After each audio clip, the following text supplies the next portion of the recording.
Going live. We're live. Ladies and gentlemen, welcome to this emergency election broadcast. Canadian Bitcoiners Unite plus Jasmine Lane in the house. We got Sunny Ray. We got Jania. We got BTC Brad, aka Brad Mills. How are we doing tonight, guys? Doing good. Optimistic. I like that. Jasmine, I just listened to Jasmine's podcast with Pierre and Anna, so I'm feeling really good after that. I just finished it about 20 minutes ago. Awesome. Oh, thank you. Interview. So Yeah, how did that go? How did that all come about, Jasmine? That was like 7 months in the making, but honestly, I think it was kind of like the bigger I got, and my platforms, obviously, the closer we've gotten to this election, have just exploded. But the more I started networking and building relationships with different people, but quite literally, I had planted the seed, was waiting for it to be watered for a while there, and it wasn't. The seed was starting to decay for a while. I was getting a little disappointed, but I quite literally got a text message at like 10:30 p.m. on Saturday from Pierre Poilievre's communication director, who just said, "We're on." And then she called me almost immediately afterwards and said, and she's like, "Hey, can you be in Toronto on Monday?" And I'm like, "I'm booking a flight right now." Yes. And boom, that was it. So it's kind of wild how it happened. But yeah, I don't know. Networking is everything, I guess. Well, you've just been doing a really great job too of consistently creating kind of honest content. And I think people appreciate that, especially considering like we're in such a vacuum and having just participated in the American election cycle down here, the parallels are out of control. Like the only difference is Pierre has not done the independent media circuit like Trump did down here. Like Trump hit them all. Trump also just called them out. Fake news, like sister news, fake news, super bold. But in Canada, there's this thing. It's like, man, like if you do anything like Trump does, it's like you're just like according to the media, and this is their spin, this is their attack. This is what the Chinese kind of have consulted on. It's just label them all like Trump. And the last couple of days, I've been really fired up because it became really clear to me that Mark Carney is the CBDC candidate, and he will bring about the central bank digital currency. This guy's a central banker, folks. Like Bank of Canada, Bank of England. Like the Bank of England, America is independent because of the authoritarianism and the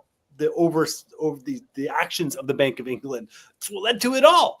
And and Donald Trump said, no, we ain't doing no CBDCs. He signed an executive order for that. So like, not everything the guy does is necessarily bad.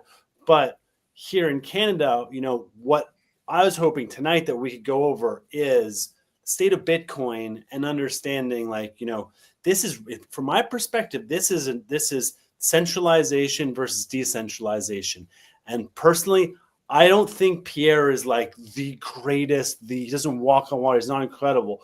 But Mark Carney literally represents the system more than anything, and Pierre is the best one. Plus, Pierre actually listens and talks to people, and I know that within that crew, there is a level of listening and access versus Mark Carney. Like, you want access to Mark Carney, you got to be in Bilderberg, WEF, Trilateral, CFR, etc. And like, guess what, folks?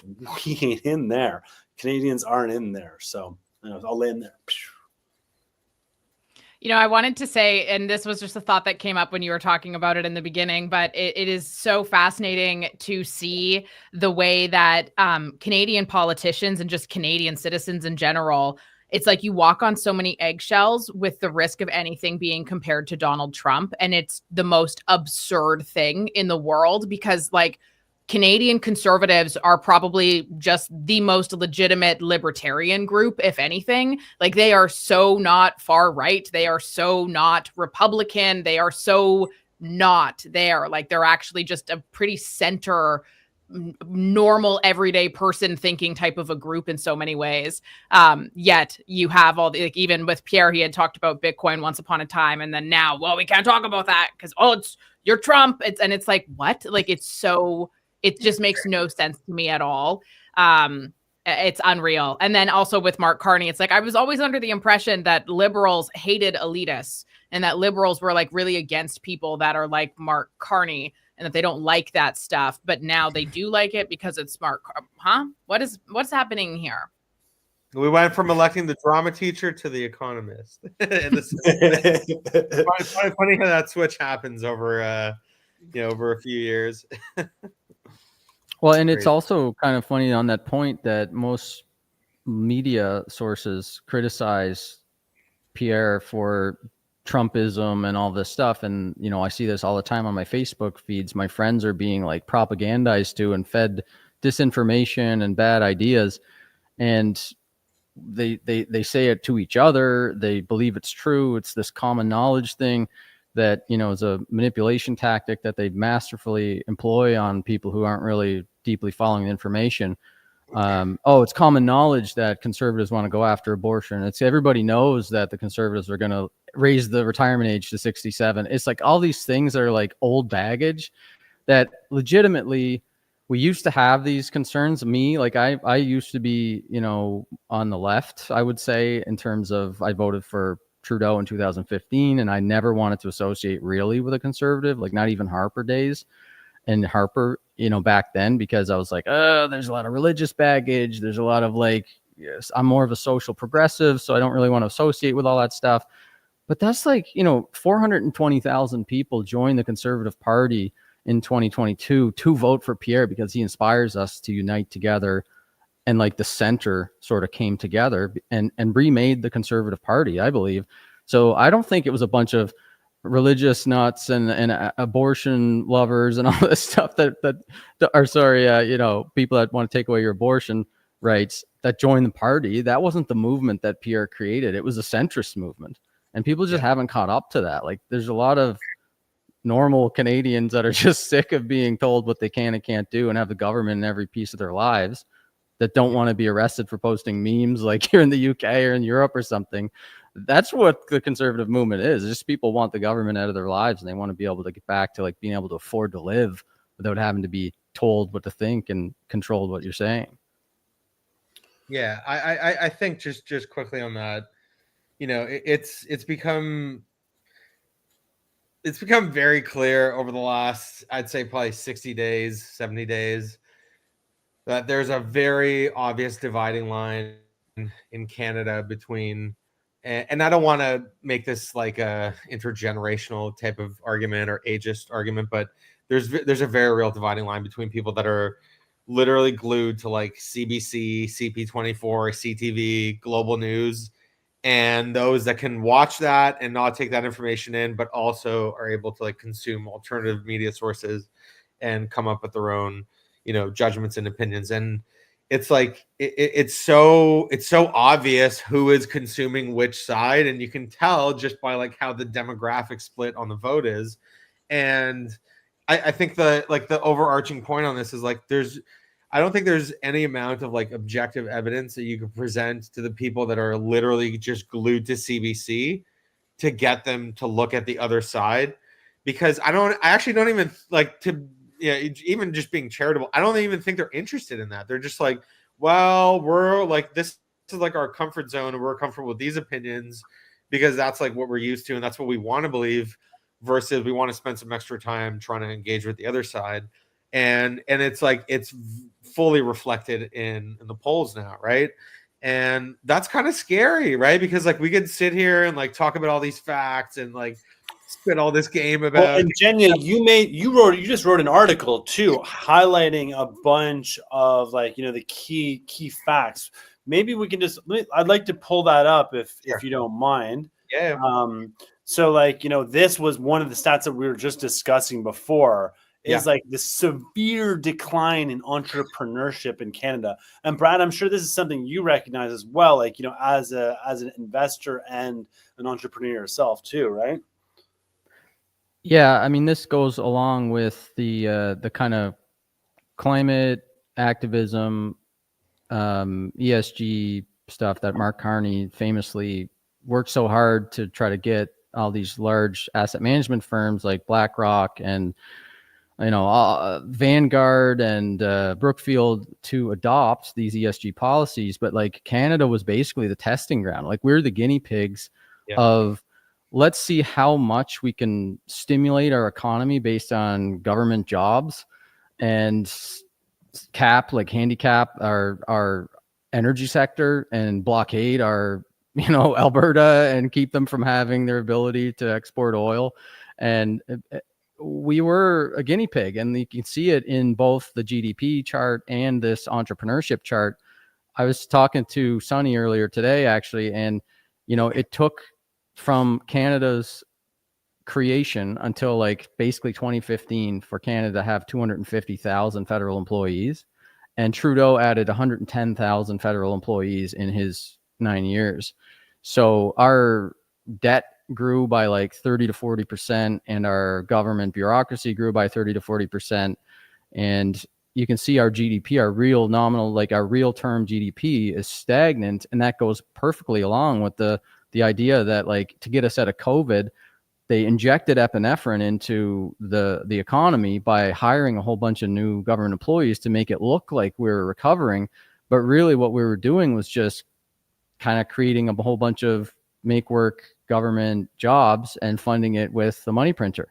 So yeah, like in one way, entrepreneurship has declined, but there's the chart right there. That's the main one. It's the one that shows the public sector growth and the entrepreneur and self-employment just stagnating, falling off a cliff during COVID, and then not even really recovering yet. And that is a really concerning trend. And and I want to also, do we rock, paper, scissors? No, go ahead.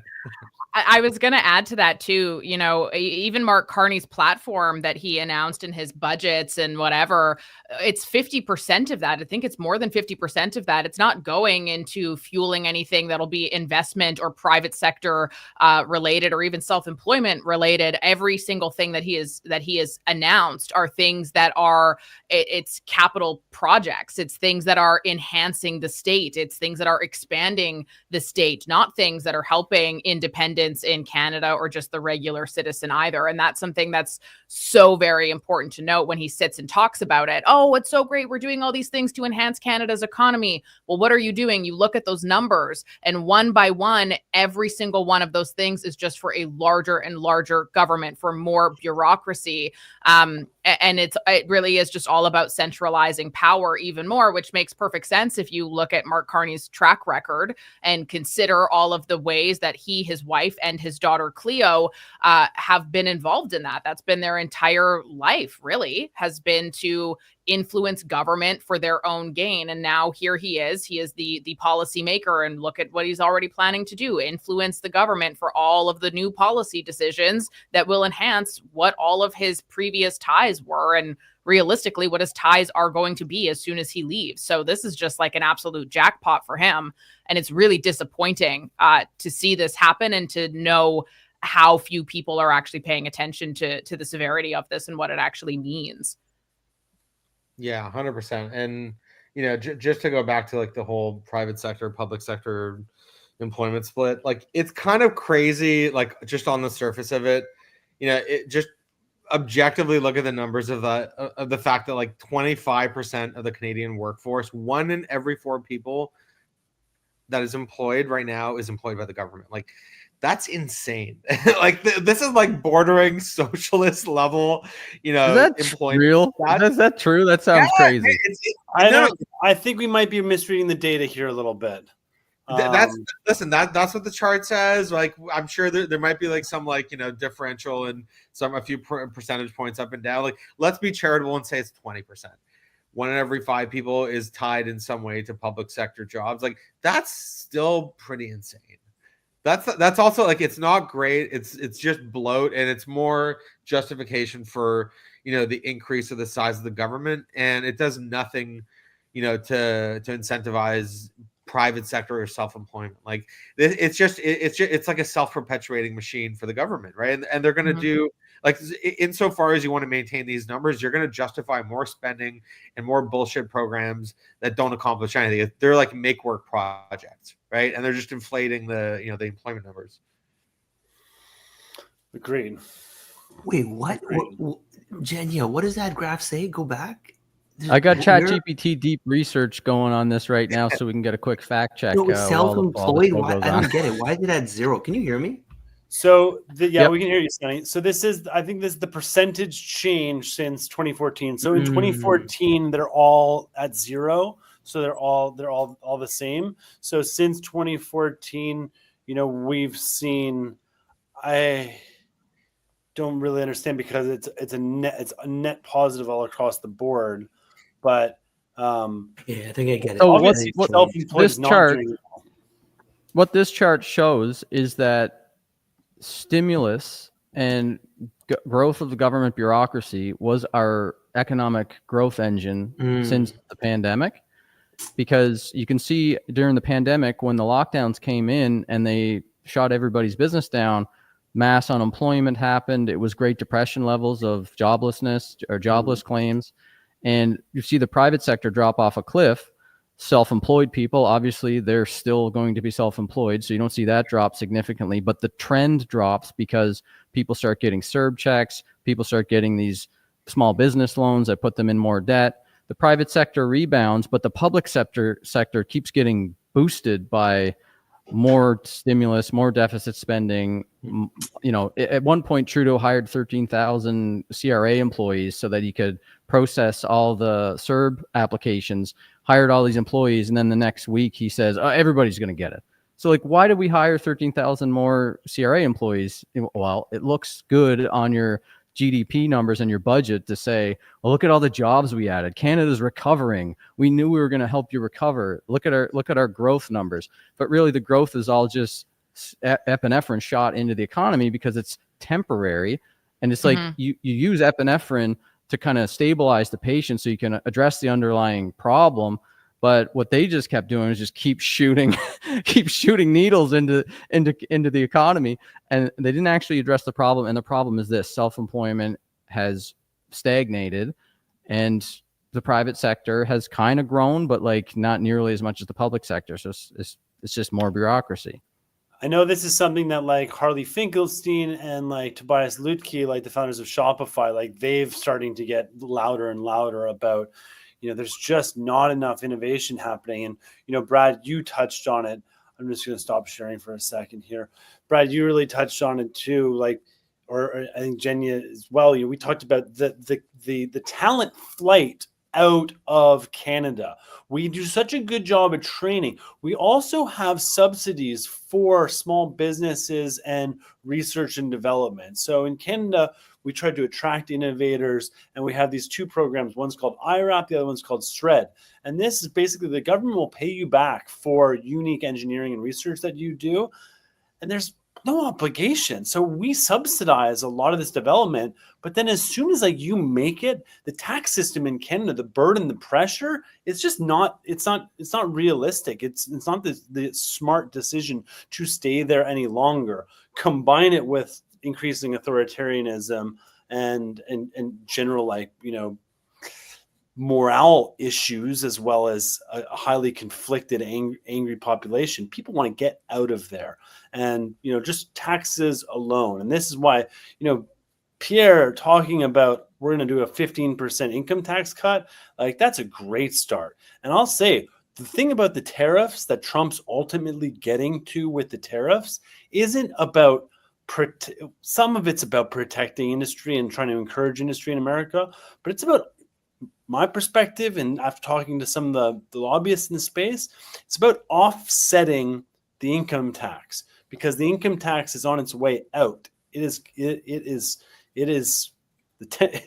temporary time frame is coming to an end, hopefully, and by freeing us from that, we can really unleash radical growth and prosperity. But you need to offset it from somewhere. So the tariffs kind of work. And Canada has a history of tariffs. It's a good method.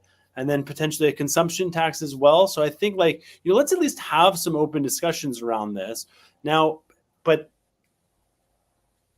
we're calling this an emergency broadcast. I know a couple of people have been asking about that. What's the emergency? The real emergency is we've got there's just two candidates.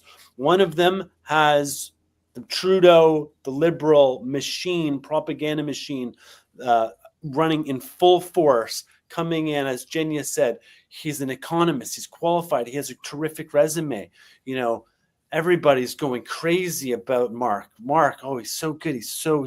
But guess what? He is just a new front man, a new figure of this, but he is also a central banker. And it's the same cast of characters. It's the same managerial crew that for the last 10 years has really not been a friend towards the progress of Canada, as all those charts have just shown us. And the second part of this title is Canadian Bitcoiners Unite, because all four of us, Jasmine excluded on the panel here, have been in Bitcoin for over a decade in Canada. And 10 years ago, it was still a small thing and the government wasn't anywhere there. But the last 10 years has not been, Canada has not done great action to support the industrial development. Canada was a leader. Ethereum was birthed out of Canada. Like so much Bitcoin activity, so much innovation, we much apologize for that. so much creation came out of here, and yet, like Pierre Polyev, yes, he's a Bitcoiner, y'all. And he called when did he say that Bitcoin was like, when did he first publicly say that Bitcoin like Bitcoin? I remember, I think back in like, no, like I think in like 2020 or 21. I thought it was 2021. Yeah, he was right after the spike. Yeah, he was on with oh my god, I forget the Tahini's guy. I forget his name. The guy from London. You know, they did the podcast where they were like smoking the hookah. They were talking shop. I remember this shit. This is like a few years ago, and then Trudeau was trying to rail him in Parliament for like, oh my god, this guy supports Bitcoin. Well, he called the top a little bit. He called the top, and it then became an easy attack. Yeah. When he called it at 60, and then it's at 20. It's like, well, if you had listened to Pierre and you put your life savings in it, you would be down 70%. You fucking idiot. But then, now we look where we are and we look at where we've been talking about it all along the way. I mean, I remember talking to the Bank of Canada about adding it as a reserve to the reserves after they sold all the gold. And they laughed at me. I remember talking to the Ontario pension plan about it. This is literally the pension. Their whole purpose is to protect the wealth of Canadians. They said, oh, it's a good idea to hold it, but there's too much reputational harm in doing this. Well, again, it's like, that's this, like, they're worried about the reputation. They're worried about how they look versus actually standing on principles when they really understood it. And I think a lot of us, and this is why it's kind of annoying that he hasn't talked too much about Bitcoin, because Trump and Kennedy down here talked about Bitcoin a lot. Talked about establishing a national Bitcoin reserve, a strategic Bitcoin reserve. Like Canada, we don't need to buy Bitcoin. We have so much fucking energy. We can mine Bitcoin. Yeah. Like we can. We could do so well. But now I talked to some of the cats in Ottawa, and they're like, oh yeah, no, they're not allowing any extra energy into projects. Like energy is like a capped resource. We're not going to increase the amount of energy. So it's just like the policies are really back-ass words right now. Can somebody explain Bitcoin to me, please? I'm just going to be that person. I understand y'all are like, oh my God. Can I take a stab at it? I straight up, I don't get it. I've been told that people scam you if you have Bitcoin. There's grandparents or something who are losing all kinds of money to Bitcoin. But I do know that there's a Bitcoin machine that got set up outside of Shoppers Drug Mart across the street from where I live. What is the deal with this? Help me out here. And yes, I'm dumb, whatever. I know it's been around for forever and I just know nothing. It's fine. Go off. Bitcoin is the world's first open source, decentralized digital currency and payment network. So the reason people find it confusing is because it's actually two things in one. It's a digital currency analogous to dollars, rupees, maybe even gold, right? So it has a certain value, but it's like a payment network, kind of like Visa, PayPal, Rails for sending value from one place to another. But Bitcoin has some really, really interesting characteristics about it that, our fiat system doesn't. For example, the people that we're talking about on this show, Mark Corney, the guy, he is really good at printing money. Well, guess what? In Bitcoin, you can't just endlessly print. There's a limited number of it, like the number is 21 million. And everyone knows that that's the case, and everyone can verify it because it's all open source. The other thing about Bitcoin is it's decentralized. So there is no CEO, there's no company, there's no person that runs Bitcoin. It's literally this like code base that just exists online that's managed by a community of people who just, through free will choose to participate in this economy. It's the best performing asset that the humankind has ever seen. It's outperformed everything in the last 10 years. And whereas why is that? Because because we need a form of money that cannot be inflated away, right? And gold played that role for 10,000 years before the kind of the fiat system that we have today. But gold has flaws, right? What happened with gold the last time around? They came and took it. If I have a bunch of gold, I'm sitting in India and you're in New York, and I want to send you some, I can't. I gotta wait till Monday. I gotta go and sell that gold. So gold is good, but I think where this eventually goes is you need to kind of go deeper into what is money, right? So once you can define what is money, and it comes down to like there's these 6 or 7 kind of things that make money, right? Is it scarce, right? So that's one of the qualities. Is it divisible? Is it fungible? Is it recognizable? And like this, there's about 6 or 7 characteristics. And when you look at those characteristics and you compare it to, let's say fiat, and you look at the gold, and you look at the Bitcoin, you see the Bitcoin checks off on almost all of the boxes, except for maybe having a long, kind of history. So Bitcoin is, in short, it's the future of money. In my view, it is freedom. And yeah, to me, it's like every time you buy a little bit of Bitcoin, you're buying freedom. I don't know, Brad, take a stab at it. Yeah, sorry, go ahead. Is there like big risk for fraud or lack of transparency if that were to be something? Let's say all governments get involved big time in Bitcoin. Like how would that look in terms of transparency, or like, I don't know. Yeah, I'm an idiot, so help me out. No, it's okay. Yeah, no, these are great questions. It's kind of like a knife, right, or something. You can use a knife to cut a steak, or you can use it to kill somebody. You can use. It's the future of money, right? So money can be used to perhaps fund some sort of nefarious activity, or it can be used to help your grandmother out when she's in trouble. So it really depends on the person. There's Bitcoin scammers who say that they're doing that, and then they scam grandma out of a bunch of money. I hear that all the time in the news. Bad guys were the first to adopt the internet, well before many others. Okay. Bad guys, they'll use cell phones to communicate between each other, but it doesn't make cell phones bad, right? So Bitcoin's in that similar camp. It's neutral technology, but again, see, I actually don't blame anybody on earth for the problem that we're in. I think the problems are systemic, right? I think the fiat system that we live in is corrupt. It just, I don't know about you, but like when I first heard about how the money system works, when people like Ron Paul and these like great educators of our time have come forward and talked about and educated the world about, the history of money, I was like flabbergasted. I couldn't believe that, we lived in this system, right? 2008, Wall Street, all this stuff that had happened. I think they were pointing at the problem, but they didn't really offer a solution.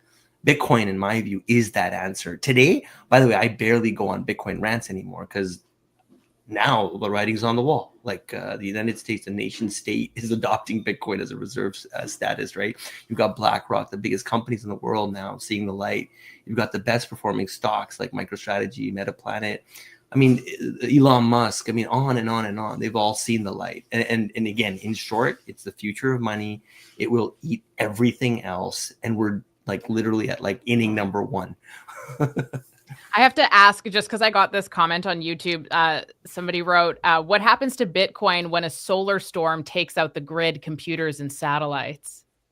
I think we have way bigger problems to worry about. I guess we'll all be dead, right? So yeah, and this is like a common it's a common thing people bring up is like, what if the internet goes down? Bro, if the internet goes down, you're gonna have a lot more shit to worry about than what's happening with my Bitcoin. Like there's gonna be a lot bigger issues. So and not to give like a wishy-washy answer, but like, yeah, sure, you're not gonna be able to transact if things aren't connected. Technically, the only way that Bitcoin like really disappears if it's simultaneously their power goes off everywhere, and every single hard drive that has a copy of the Bitcoin blockchain gets wiped. And like there's literally no more record of it.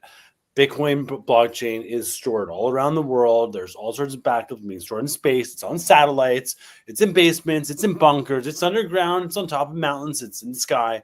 Like It's in your head. You know, all I you wanted need to do to is say also, remember. thank you, Sunny, for the description and explainer there. That was helpful. Yeah, that was Hey, great. guys, yeah, I wanted to share a couple of things. Yeah, just on a more positive note. I know we're here like kind of shitting on Canada, but I wanted to express something. So I was, like I said, ready to leave the country during the COVID times. I was, like I was asleep at the wheel. It was Kyle and a couple others that had woke me up. But once I woke up, I was ready to bounce until the truckers woke up. And to this day, I will remember that, like till the day I die type of thing. Yeah, like that was like Canada Day times 1,000. And I believe the truckers are monumental. They're like so pivotal in the whole thing, because if you look at the whole COVID hysteria, it was literally like kind of stopped in its tracks because of those guys. Okay, RFK talked about his orange pilling at the Bitcoin conference, and he literally attributed to the truckers and the single mom in Canada that had her bank account shut as a result of why he believes in Bitcoin. And by the way, Jasmine, you're going to keep hearing about crazy things that are awesome. Bitcoin is censorship resistant. So some of the truckers that got money in Bitcoin, they were, people were having their bank account shut down left, right, and center. GoFundMe accounts were being shut down. But guess what? Bitcoin, people who use Nunchuck, people who use these like self-custodial solutions, they couldn't get it shut. And there's like this famous story, you can look into it later, where they pretty much sent a letter, the government sent a letter to Nunchuck, and Nunchuck was like, dude, like you don't even know what you're talking about. We can't, take these people's money away because they own their own money, right? And whereas people with the money in their own bank account, we were waking up to the fact that they don't. So RFK was orange pilled by the truckers here in Canada. Trump, arguably, partially his orange pilling was done by RFK. So there's something going on in Canada. Number two, Bitcoin. Yeah, we said Ethereum was born here, but Brad and I this morning talked about how in Canada has the most number of Bitcoiners per capita, right? And if you look at the amount of money that each of those Bitcoiners have, it's greater than even the United States. It's actually quite surprising. And I've worked for a lot of companies in the Bitcoin space. I have some information there, right? Number three, what's the big renaissance that's happening in the world right now? AI. We said, no one innovates here. Yes, they do.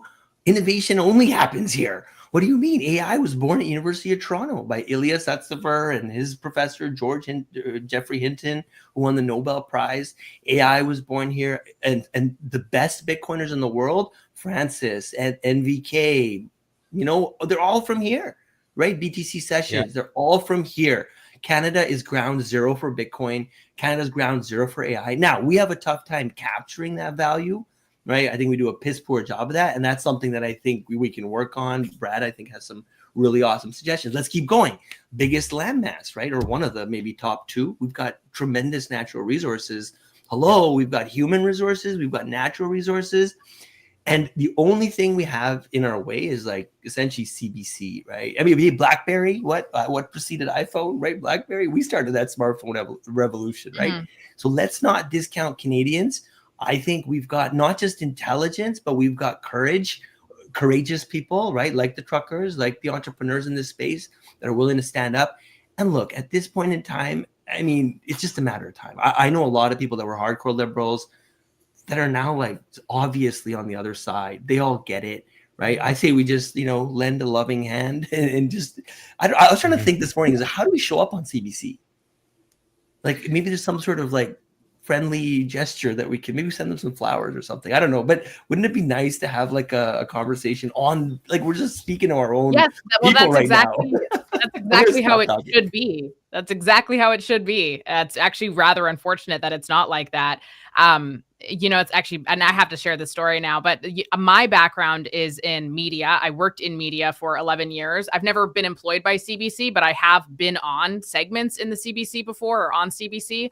And it's so fascinating to me, the amount of people since I left the space, which was about 9 months ago now, who say like, wow, like, this is so crazy. They must have gotten rid of you because of all of your thoughts. And wow, everybody else there is so crazy. I'm like, no, do you want to know what the craziest part is? Is like, I would say probably about 80% at least of the hosts that you see on CBC, on CTV, on all of these really popular networks, I have had conversations with them over the years about the exact same stuff I talk about on my show, and everybody agrees. We're all on the same page, but they literally cannot say it because they will lose their job. And it is just so unreal. Okay, so can we talk about one obvious campaign point that's, you know, it's very clearly struck a nerve with a lot of folks, is like the whole defund CBC thing, right? Like, you know, listen, we don't have to go that far, and believe me, I'm no fan of the CBC, and I'm certainly no fan of, you know, kind of the state propaganda octopus machine. But like, the reality is, like, yeah, you look at, you know, and I hate even spending my time trying to, like, you know, look at the coverage of the election by like CTV, CBC, Global News, you know, CP24. CTV isn't as bad.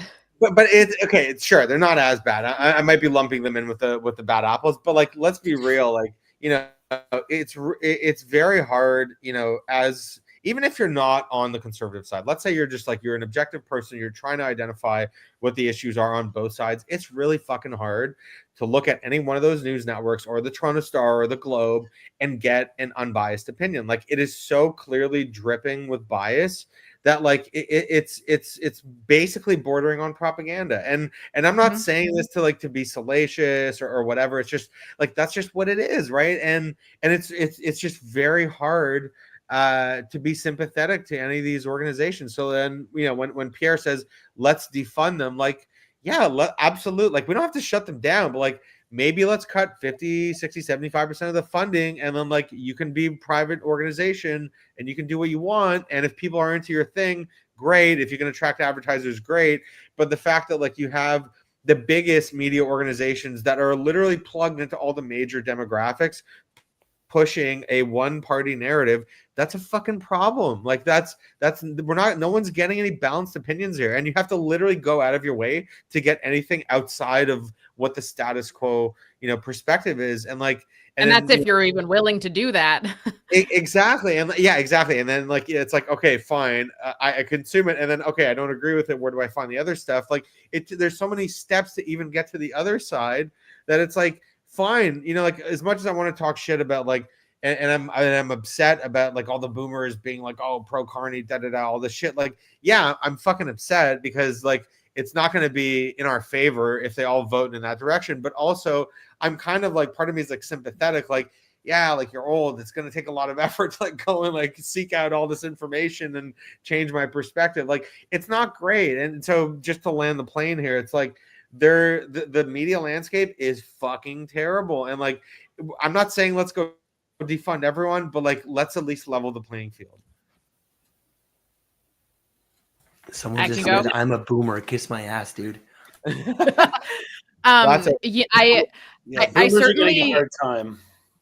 Oh, I certainly agree with you there. I think one of the most important things to differentiate here, though, is that defund the CBC does not mean CBC will no longer exist.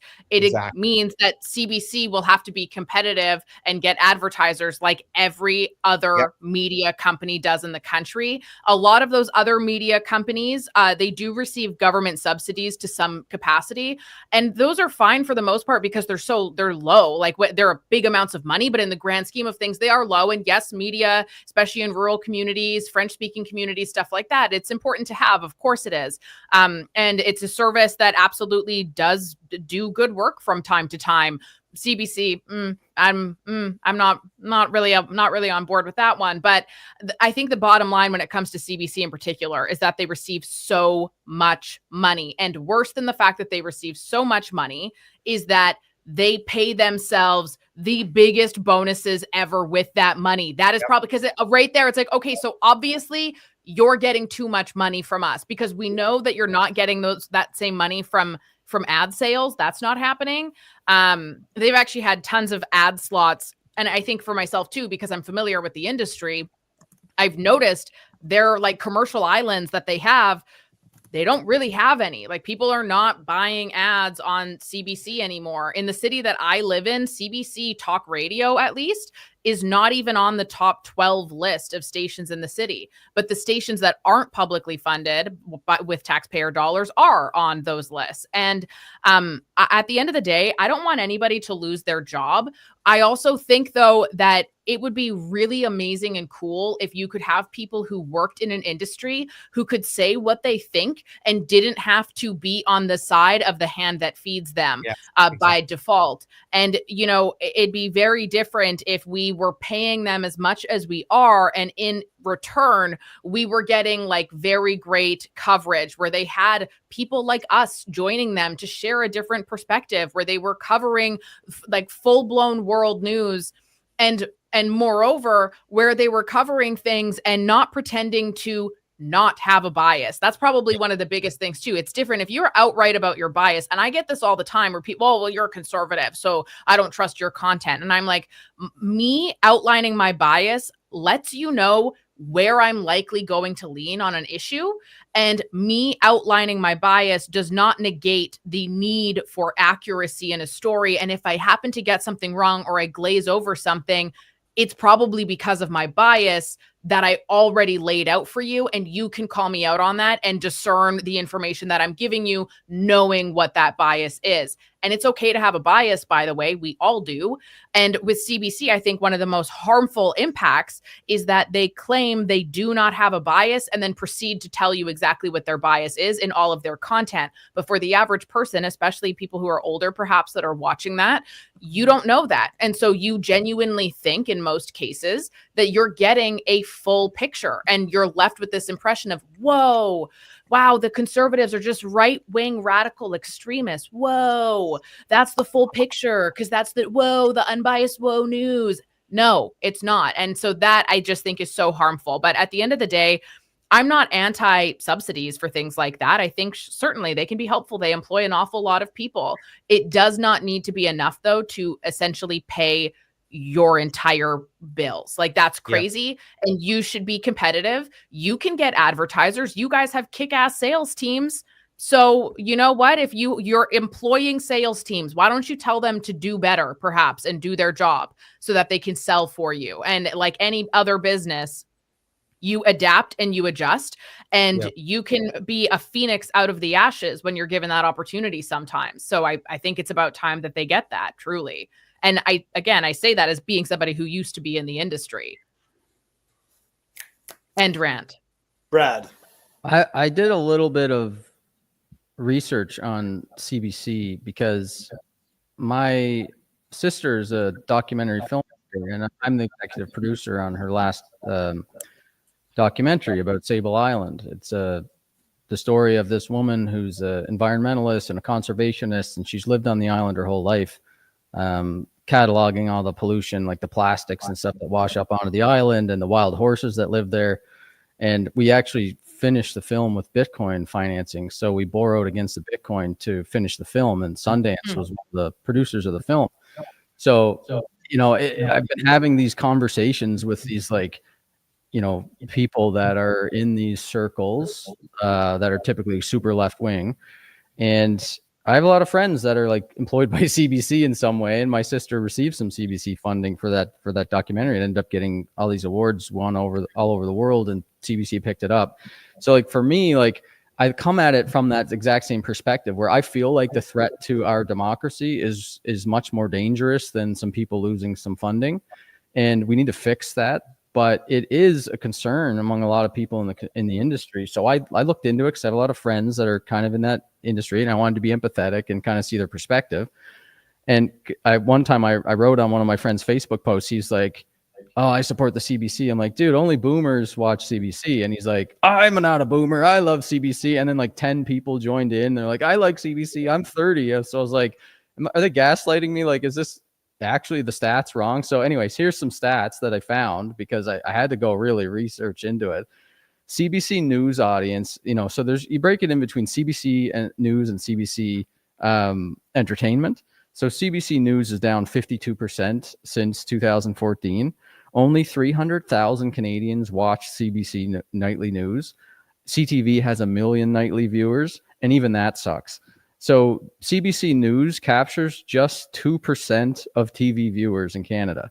It's insignificant, basically. Significant older view slant, it's 50 plus. Fewer than 17% of people our age, like millennials and Gen Zs, watch CBC.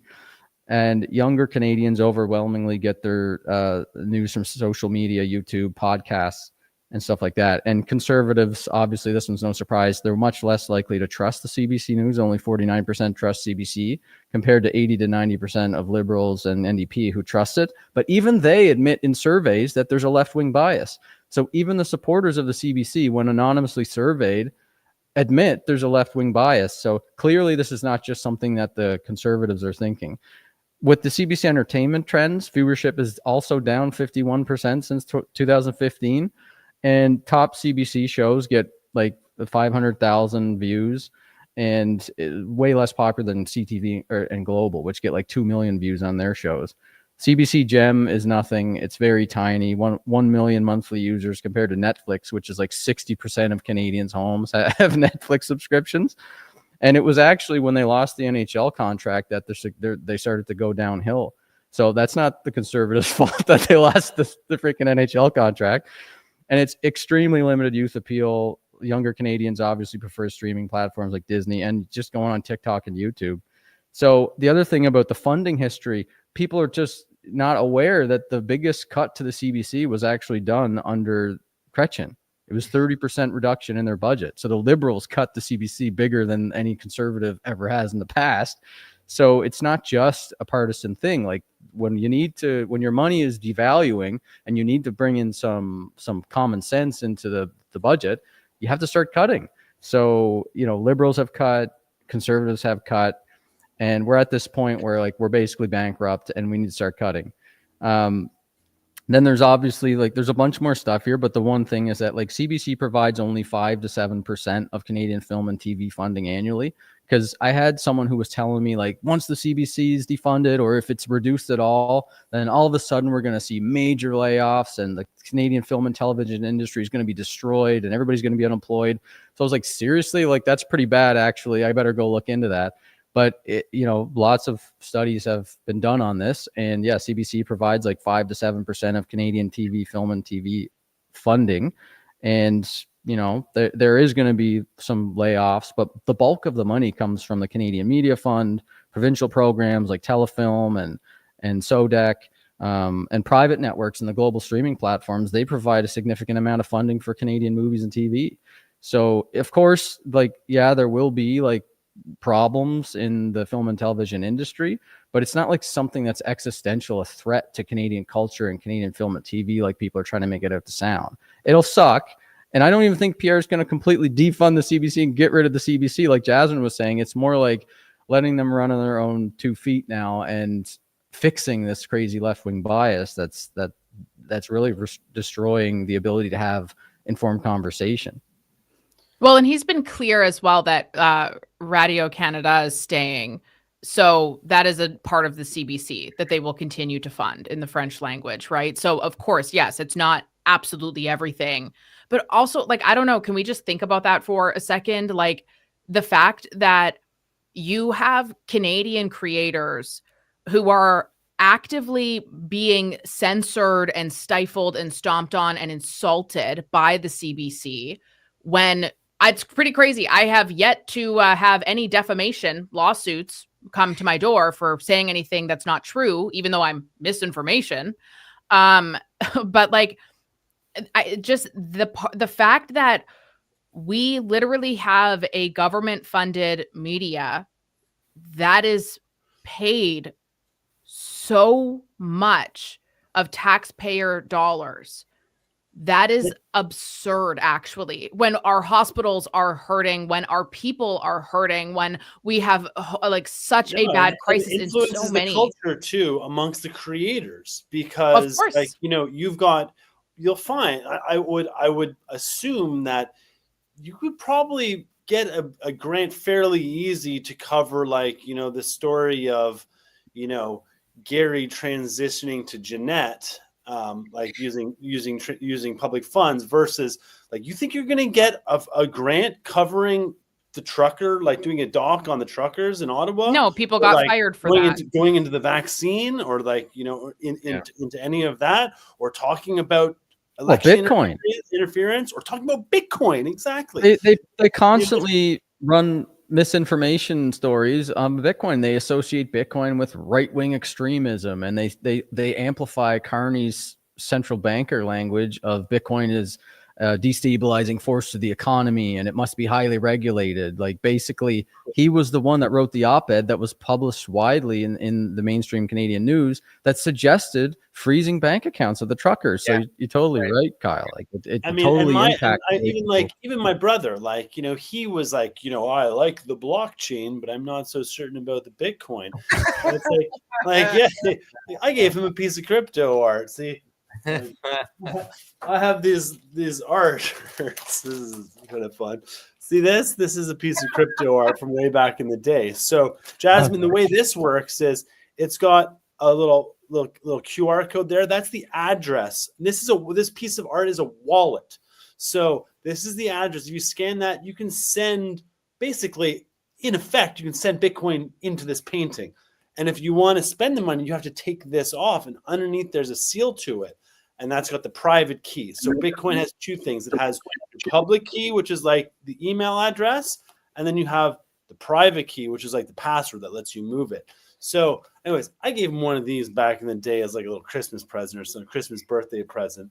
So I think it was probably just, you know, just maybe a Bitcoin or a little bit less than a Bitcoin, but definitely best performing asset he ever had, other than that contract that he made to, you know, join in whatever that deal was that he took.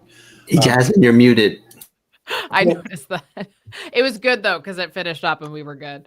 And I do want to like come back towards this like, you know, there's a dichotomy here of you know, two parties. And I also want to before this next one just give love to all the PPC supporters and to all the people that really believe in that party and are ardent about it.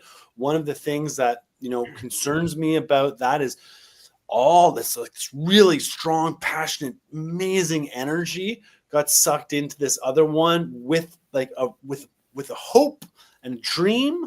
But unfortunately, like, you know, having just worked in Bobby Kennedy on the third party, like Canada is a two-party system, and like the margin could be pretty slim. And I think I looked at the last election, and like, you know, the PPC, it basically cost about 20 seats across the country.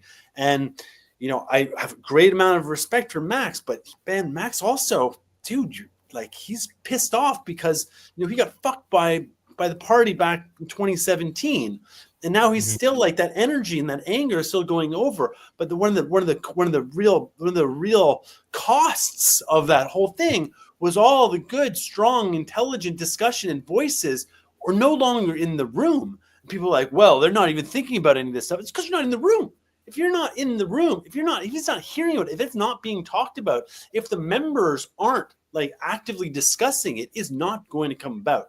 So, like, I will say, Pierre came to a conference that I hosted in 2017. Bobby, Sonny, you were there. I'm not sure, Brad, if you were there or not. There was the Canadian Government Blockchain Forum in Ottawa. It was just, we had a bunch of like a facilitated talk about how this technology can be applied in government to create more fair, accountable, transparent, responsible government systems. And Pierre Poilievre randomly shows up like on a request from one of our hosts. And he gave like a off the cuff talk where he talked about Switzerland and referendums and how blockchain could be used. And he talked about direct democracy in Switzerland, how if the people have a problem, they get enough signatures and the whole country votes on it. And he said, wouldn't that be nice for Canada? And this is the technology behind Bitcoin that can enable this in a fair, transparent, open manner. Because this is really, really important for Canada, because we are governed by parties. They are our servants. They are supposed to be our representatives. They don't fucking represent us. They didn't represent you. They represent some geographical area. They don't represent you whatsoever. They represent their parties. And there's so many issues that they'll never even touch, that the vast majority of Canadians would be all in on if they had the opportunity to voice their opinion on it. Like, give examples, but Pierre actually talked about that. So he's thinking about those. He's aware of those. He likes Bitcoin. He understands Bitcoin. Is he a pro at Bitcoin? No, he's not a pro at Bitcoin, but he understands it. Versus Mark Carney. Mark Carney is the central banker. And if you've never watched the movie Zeitgeist, watch the movie Zeitgeist to understand who the men behind the curtains are. And Mark Carney is a man behind the curtain. I would not say that he's an ultimate leader, but he's one of the men behind the curtain, and he's one of their front men.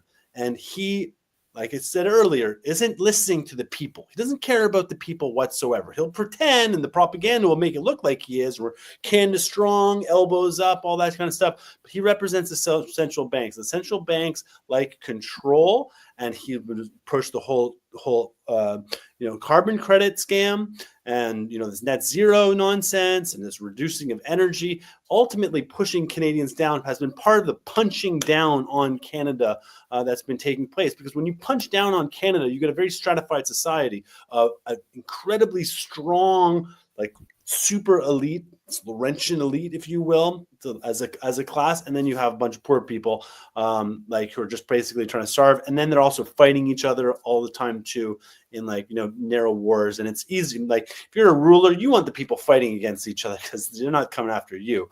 Whereas this is where they're at. And then we saw with the truckers, where they enacted the Emergencies Act and they froze people's bank accounts. And there are more and more they're going. And we just heard a story of a PPC member having her bank account frozen. Was it directly because of PPC member? Was something else? Maybe it might have been something else. But still, the ability for the government to go in and freeze people's bank accounts is like incredibly dangerous. This is the ultimate censorship. And that is why this is an emergency broadcast. And that is why this is this emergency.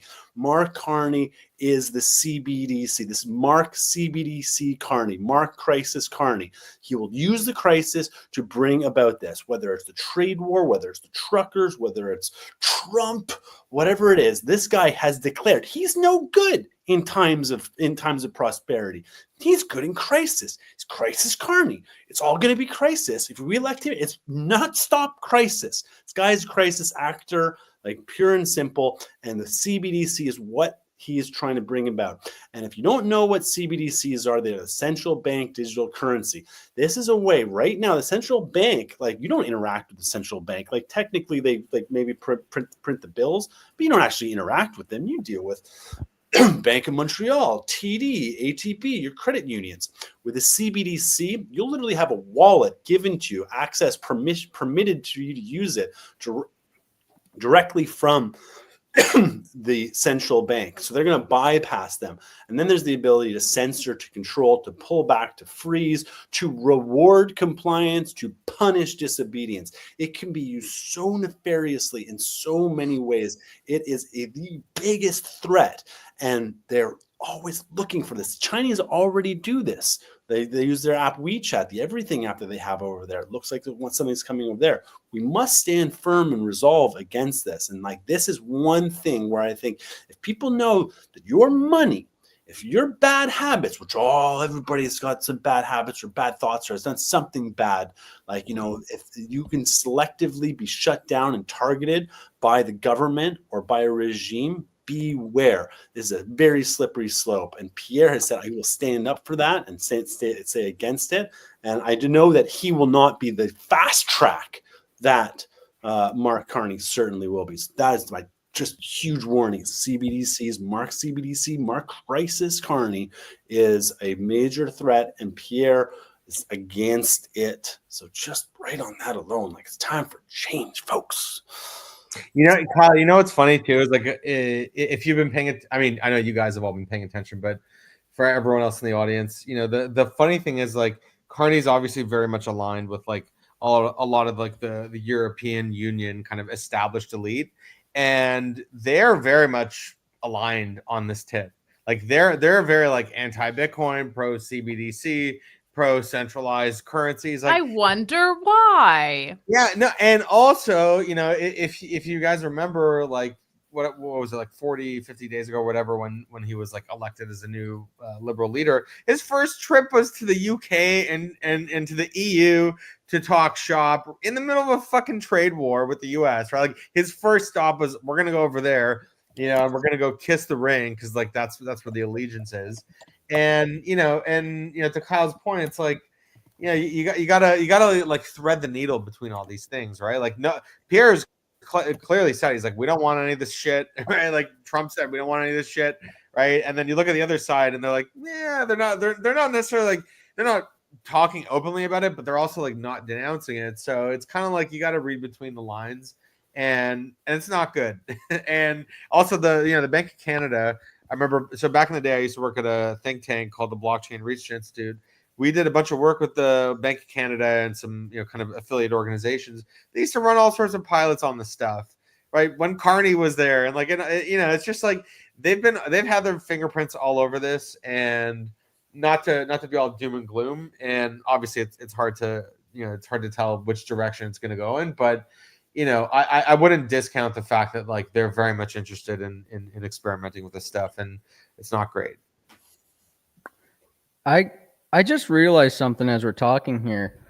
I think Carney gave Pierre a gift with his crisis acting and his emergency tariff war, because like, honestly, I'm thinking this through, that I was worried that when Pierre won, he was going to have to contend with the fallout from the crisis that was created under Trudeau, and that he would be blamed for it. But Trump and Carney making such a big deal out of the tariffs as if it's an emergency, national emergency, when it's just Trump bloviating and trying to onshore some manufacturing and do his art of the deal shtick thing, and joking or just trolling or whatever. But whatever it is, like, we had a situation in Canada where during the last 3 years, the Federal Reserve started tightening. So they started letting their debt roll off, the M2 money supply, the base money. It started to shrink, actually. And usually what happens is the government runs deficits and the banks print money from loan demand. So money is not lent out like people think. In the banking system, people think you deposit money and the bank lends it out to somebody else. And then there's this money multiplier effect where you deposit $1,000 and then the $900 gets created as a loan and gets sent to somebody else. They deposit it. Now $800 can get loaned out, and there's this money multiplier. That's actually like a fiction. It's like not how it works anymore. It's actually fictional reserve banking. It's not fractional reserve banking. Banks literally have a money by licensed by the central bank to print money. So as long as there's demand by the consumers and businesses to borrow money, the banks can print the money.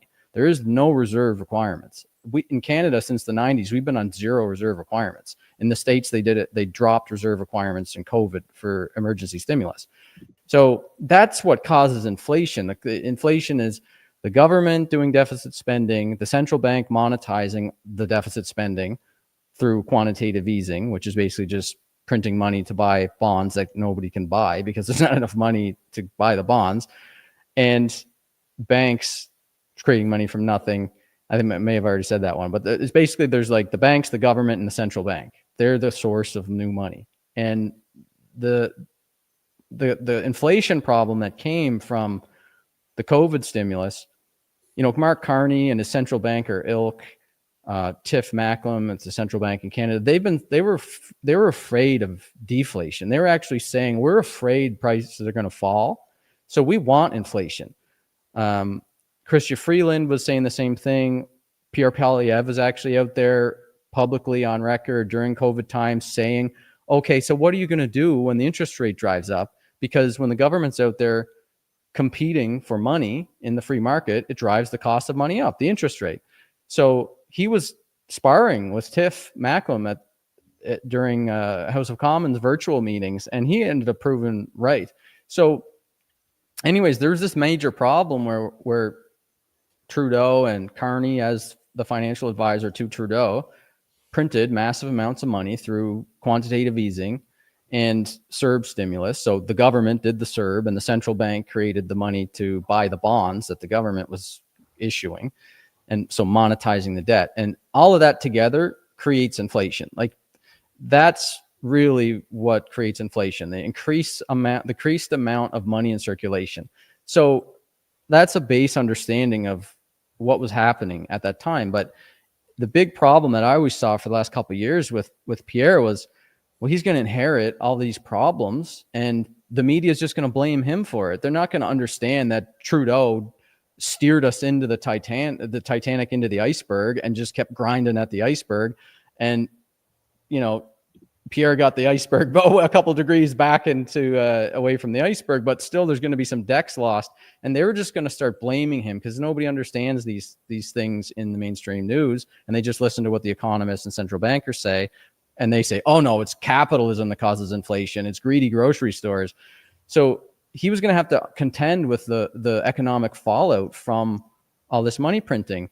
And so what the central bankers decided to do was, after they created inflation, they started to try to pull the lever in the opposite direction to crush people and to crush markets and create falling prices in stocks, to crush inflation by stopping the money printing, by not doing any quantitative easing, by reversing course and doing quantitative tightening.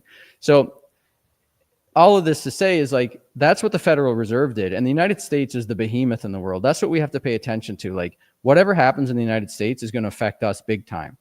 And when the Federal Reserve stopped printing money, they stopped doing the problem to create inflation, they actually got inflation under control. Because when you decrease the amount of money and you stop printing new money, the inflation comes down. Imagine that. But what did we do in Canada? We printed into it. We actually increased our spending.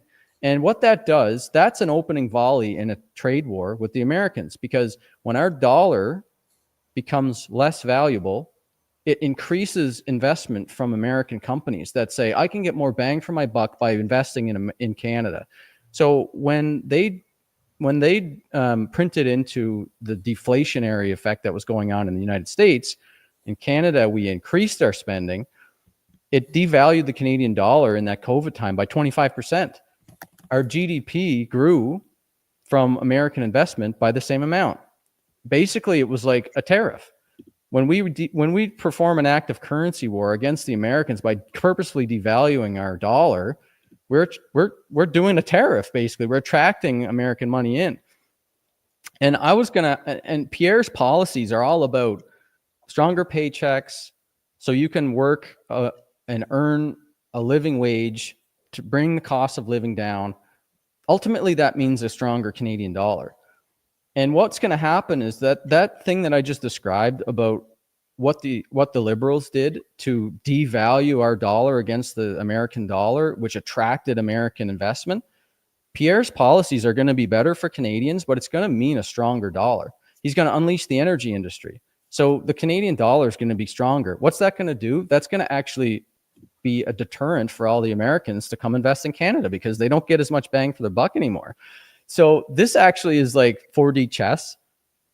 and now I get why Pierre has been saying stay the course, and he's been drumming this, hammering on this drum, because Mark Carney's out there making it sound like it's all Trump's fault. And when Pierre takes over, when he wins and he actually is able to strengthen the Canadian dollar, and we do lose American investment, he's not going to have to deal with the CBC and all these left-wing people saying, oh, it's Pierre's fault for causing Americans to stop investing in Canada, because they've already done it to themselves through tariffs. The Americans are onshoring their own investments. And it's actually like just giving me a lot of hope right now, just realizing this, that Carney's doing Pierre's job for him. And the Trump has given this smoke screen for being able to not have to deal with all this left-wing nonsense that's going to come when the Canadian dollar strengthens and Americans stop investing as much in Canada. Brad, one thing, so I'm happy you brought this up, because I actually think this is a relevant point, which is that, the lack of US dollar investments in Canada, like it's been on like a precipitous decline for the last 10 years, right? So it's already on a downtrend, right? There's no sign of reversal. Like the amount of US dollars that have left, or US dollar investment that's left Canada, I forget the actual stats, but it's like in the hundreds of billions of dollars, right? Like it's a very, very large number. And like, yeah, like, okay, fine, maybe it's not going to encourage people to invest in Canada, but like we're already in a shitty situation, right? So you kind of like, you might as well just run with it, to your point. But I don't think there's no way of kind of like navigating around that, right? Like that's just what it is, right? Like, and we're gonna have to stay the course if it works out that way. Now there's no need to, because the Americans did tariffs and it's an emergency and blah blah blah, so he doesn't have to actually deal with that problem anymore, it seems. That is so interesting. But I also wonder too, I mean, like if he's going to on top of that also be lowering taxes to encourage investment, I'm very curious to see how that would look long term, and how big of a drop or a gain or whatever it would actually be, because obviously we can speculate for now. But Brad, I have to say, you just took my brain on a trip that I hadn't taken yet. So thank you for that, because that was very enlightening. Well, thank you. But the other thing about that topic is, I feel like, as a Bitcoiner and as Bitcoiners listening to this, one of the things that Pierre has said, which is very hopeful for me, and this is kind of, I think, a little subtle nod to Bitcoiners, even though he can't publicly say things like this, but he's putting forward like a good start policy towards being able to reinvest in Canada. And as Bitcoiners, some of us that have been in Bitcoin a long time, we've seen massive unrealized capital gains on our Bitcoin. And, like I got into Bitcoin in 2011. I was mining it in my basement. I was an entrepreneur in the gaming industry, like making social games. But then I got caught by the Bitcoin bug, and my wife thought I was nuts. I was like buying all these graphics cards and mining in my basement. But I was mining Bitcoin at $10 a coin.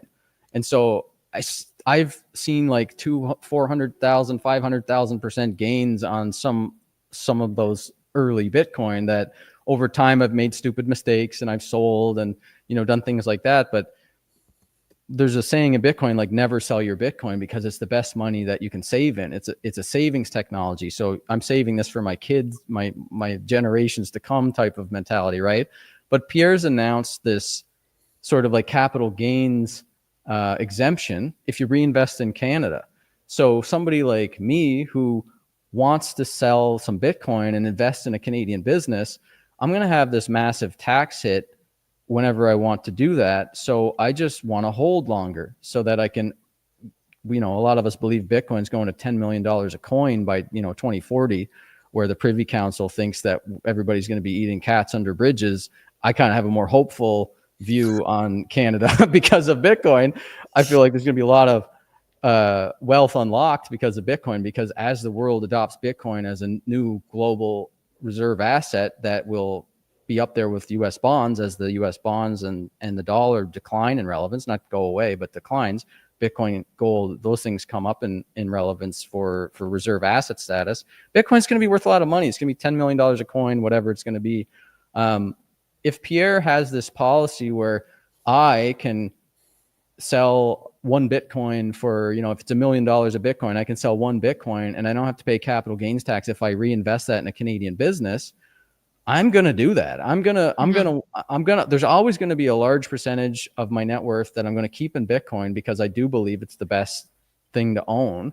But I also want to support independent media, and like a Canadian company like yours that's like putting out real information. People like me would invest in that. But right now, if I want to invest in that, I'm going to have to pay like 25% capital gains tax. Dumb. And I can't even donate my Bitcoin without paying capital gains tax on it. Like I can't even donate you one Bitcoin, without me having to find the 30% capital gains tax money to pay the tax on it. So you don't have to donate me anything. Your intelligence is doing more than enough for me right now. Don't worry. Or like Pierre actually donated back in 2022. Dan Albus, he's a MP in BC. he put forward a bill that would fix that problem. It would allow Canadians to be able to donate Bitcoin the same way that they can donate stocks and not have to pay cap gains taxes. Pierre donated $100 worth of Bitcoin to the local SPCA that in Dan's riding and said that when he's prime minister, he's going to support this bill. So it's just common sense stuff, right? Like, unlock the wealth that's been built through people that are, Canadian Bitcoiners that have contributed a lot and kind of done the work and grown their wealth, and they want to help, they want to invest, but we're being punished right now in two ways. In one way, selling Bitcoin's a dumb idea, and in the second way, like, it's even worse of an idea if you're if you're all in Bitcoin, you choose not to live fiat life, then where are you going to, you got to first find the money to pay the cap gains tax, and then you're going to give your money, invest your money. So I think Pierre's idea around getting rid of cap gains taxes if you reinvest in a Canadian business, that's going to concentrate like onshoring of a lot of money, and it'll make up for the American investment that I think it'll make up, at least for the Americans that aren't going to be investing in the Canadian economy because it's a stronger Canadian dollar. And this right here is an example of how two different, how there are two very extremely different choices in this election, because it's my belief that the Carney liberals and the power structures behind them, who they really are following orders from, do not want a strong entrepreneurial, innovative, disruptive class within Canada. Does not want Canadians investing in Canada. Mark Carney wants the government to be deciding, we're going to build the 500,000. We'll build the roads. We'll build the buildings. We control this. Versus, Pierre is like, I really believe he's like, let's just step out of the way here, because Canada's incredible. We have so much talent, and we live in an age right now where we have access to more information, to more technology, to better tools than we've ever had before. We can do incredible things. That's the choice that we've got here. I will say, damn it. Can we rock, paper, scissors again? Okay. Whoa. Ready? One, two. Best out of 2, 3? Best out of 3? Best out of 1? Okay, sorry. You're right. It's too long. Sorry. Okay. Ready? 1, 2, 3. Wait, that's how you do it? Oh, you're one of those people. Okay, sorry. Take 2. Genia. Okay, one more time. I'll do it your way. 1, 2, 3, go. Okay. 1, 2, 3. Go. Oh. You are a loser. Okay, you go. All right. You go. With I won. Everybody saw that, right? Kind of, technically. That's fine. I'm the token woman in this panel. I deserve to talk right now, I guess. It's really interesting to kind of hear you guys break this all down. And also, I do have to jump off after I'm done saying this, but thank you all deeply for teaching me a lot. I love that. But it's really interesting just to, when you actually get to break down the biggest differences, and those differences are control, or you get to live your life, really. And I will say, from being with Polyev on Monday, doing that interview and stuff, obviously we had off the record chats before and afterwards as well. And that was certainly a vibe that I really got, where it wasn't about the control at all. And you see that a lot with people who are in politics, Mark Carney, obviously, where it is about control. It's about power and the ego and all those things that come with it. And certainly, and he reiterates it plenty of times during our conversation as well. But it really was just so much more about, like, I've been advocating for these same things for so long, and I don't need to have the power and control. I don't need any of that, because we're all going to be living such a better life if we actually do something and make a difference here. And so I think it's been really interesting to kind of hear you guys break this down, and, like crypto, Bitcoin, that kind of stuff. I don't know anything about anything when it comes to the digital currency, and honestly, even most things on the internet. So it's been really insightful to hear that, and also have that kind of just be another, it just really reiterates the same thoughts that I've had about Mark Carney, who I quite literally think is evil. And I mean that. in terms of why he's doing this and what his plans are for us as well. But anyway, those are just my weird little closing remarks, and I do have to leave now. But thank you guys very much for having me on and for teaching me things. This was fun. We should do it again one day. Thanks for joining. Jasmine, thank you so much for joining. Yeah, and, you know, thank you to congrats everybody. On all your success. I just want to say you. thank you for all your independent, work you're doing out there and sticking with it. And, there's a lot of haters out there, but like, I think you have like at least 10 times as many fans as haters because you're doing awesome. So thank you so much for putting in that hard work. Stop being so nice. I can't handle that.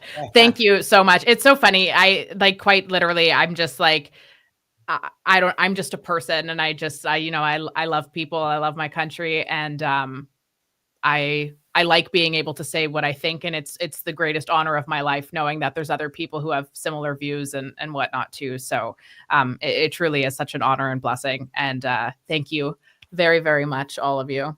Keep rocking it. Okay, well, talk soon. Hey, Kyle, tell Uncle Mark I said hi.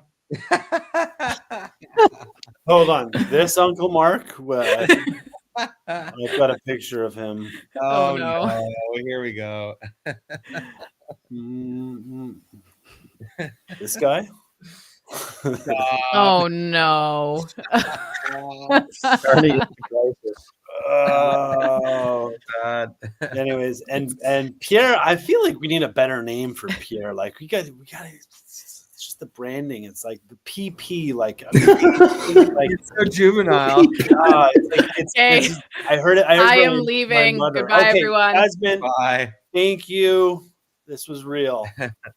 We'll do it again. I just want to hit on one quick point, which I touched on in that like long blog post I wrote. But I think like one of the interesting kind of juxtapositions between Pierre and Carney is like Pierre, he's talking about like the industrialization and privatization of Canada, and Carney's talking about the nationalization. Like this is like the fork in the road, right? Like it can't be any more obvious based on the plans that they've laid out. And frankly, there's nothing in what Mark Carney laid out in his plan that incentivizes entrepreneurship, more investment in the country, or anything in that direction. Like directionally, that is like non-existent. And that's a fucking problem, right? If we like go back to what we were talking about earlier in terms of, the level of, government employment in the country, like whether it's 25% or 20% or 18%, it's a large number. Okay. And I fact checked that. You're right. Yeah. It's 23% of all employed individuals in Canada are publicly funded employees. You're right on that. I couldn't believe it. I know, dude. Trust me. If they all vote, that represents nearly insane. 50% of all voters. So like this is the problem, right? And like listen, I know there's like, look, I've grown up even though I don't live in Canada full time anymore. Like I grew up in Canada for like 90% of my life, and there's obviously a lot of like socialist type leanings in a lot of the culture, right? And it's very like aggressively perpetuated, right, through all these different arms. And I think there's a lot of like good intentions behind it, because like we want to have a social safety net and we want people to be taken care of and like all this like feel good shit. But the reality is like you cannot have the government have a hand in fucking everything, or be the nanny state, or employ a quarter or a fifth of the people. Like that's insane, right? Like you're creating the wrong incentives, and then you're also disincentivizing any like private innovation or anything in that direction. So I think, to me personally, like outside of like all the other things we talked about, like this is important, because if we do not increase the level of entrepreneurship and we do not incentivize people to build things, and we used to be a nation of builders, if this doesn't happen, it's not going to be great, and it's going to get perpetually worse. And so that's one of the things I'm concerned about. Well, you can see that in the data too, because one of the results of this trend of the decline of self-employed and the massive increase in publicly funded jobs in Canada, is looking at our productivity levels. We are between, some people estimate at 70%, some estimate at 80%, but we're at 75, say, percent productivity levels of Americans when you normalize for GDP and per capita. So that is because we put all the money in inefficient government jobs and bureaucracies and red tape, and we don't support the private sector and the entrepreneurship nearly as much as we should. And even our policies during COVID shut everybody's business down and put them in debt $60,000. I mean, like, how is that going to help our productivity? What was that one that came up on screen? I missed that. That was someone sent $30 to Jasmine to post your X handle. That's my buddy Anton. Thanks, Anton. He's my partner. We got lots actually. of like, just shout out to all the people in the comments. It's been an incredibly active feed. Sonny, you've been watching? Yeah, it's crazy. It's crazy. Yeah. A lot of XRP people, like, yeah, it's worse. Like, Stop. God bless them. Is there actually? Oh yeah. Because it's funny because I was looking at the survey that ShakePay did yesterday, the day before, and there's almost 4 million people in Canada that hold Bitcoin and cryptocurrencies. So it depends on how you look at it, but like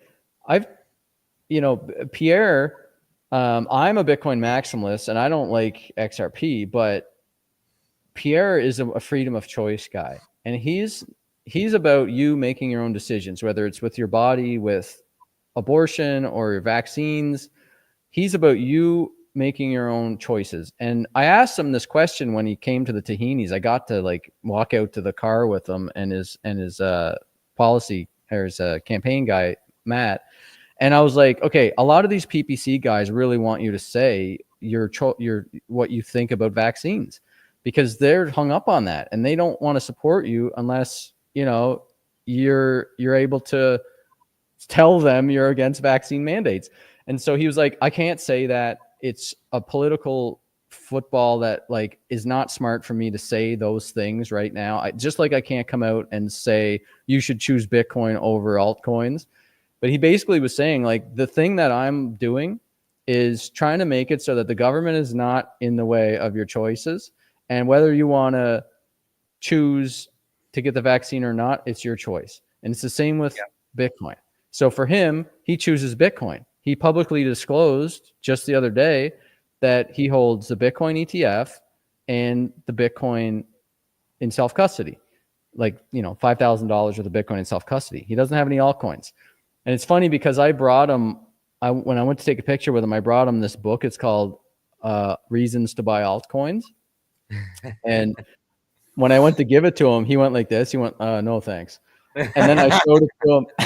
It was empty. I showed it to him, it was empty. And then he's like, okay. But like, basically, like, you can choose whatever you want. It's the same sort of thing. When I went to the Indu committee to kind of like speak about Bitcoin, there's a whole bunch of paid lobbyists from shitcoin companies and NFT companies and whatever. They were all there to try to say, you should treat Bitcoin and our centralized cryptocurrency the same. But, whatever. They're going to try to lobby. They're going to try to do what they do. The main thing that I was there to do and what Bitcoiners are trying to do and what we're trying to do at the Bitcoin Coalition of Canada, which is a registered nonprofit that we're trying to educate policymakers and Canadians generally and journalists about, is like Bitcoin mining. We should be allowing the like renewable energy increase usage to mine Bitcoin. Bitcoin mining provides a lot of jobs. It helps green the grid. It helps stabilize the grid. And Bitcoin self-custody, like we need to protect Bitcoin self-custody. We want to be able to get, be able to put Bitcoin in our tax-free savings accounts and RSPs, Bitcoin businesses, and even crypto businesses. We should be able to have bank accounts. Like, we got to end this sort of banking cartel blockade against Bitcoin and crypto businesses. So even though personally I'm not a fan of crypto, all the XRP people, all the Dogecoin people, all the Ethereum people, you got a choice here. Like Mark Carney is 100% wanting to control what you do, and him and Freeland and the liberals were instrumental in adding the FATF travel rule enforcement and getting all the crypto exchanges to start having to do this FinCEN stuff where you got to like record your ID when you're sending crypto from an exchange to an exchange. So they want to expand on that. Like Mark Carney has publicly said 3 times or 5 times I've seen where he's talked about Bitcoin and crypto. And he says, one time it was Bitcoin is a failed currency. That was in 2018 when it was like $400-$500. So, or not, so $4,000 or $5,000. So obviously he's wrong there, a failed currency. He said it's a criminal act of monetary amnesia. So he said Bitcoin is a poor store of value. This was like 3 years ago when we were in the depths of the bear market. And then when we came out of the bear market, somebody asked him about what do you think of Bitcoin? And he just goes, who cares? And then in his book Values, he said Bitcoin and cryptocurrencies poses threats to the financial stability and needs strict regulation. So for all the XRP guys out there, while I don't condone you sticking that vaccine in yourself, the crypto vaccine, you do what you want, but you should vote for Pierre Poilievre because he's going to defend your freedom of choice to make poor financial decisions. Yeah. Someone just mentioned like the poly market too. I tried to make a bet on poly market the other day, but I'm an American. I can't do it.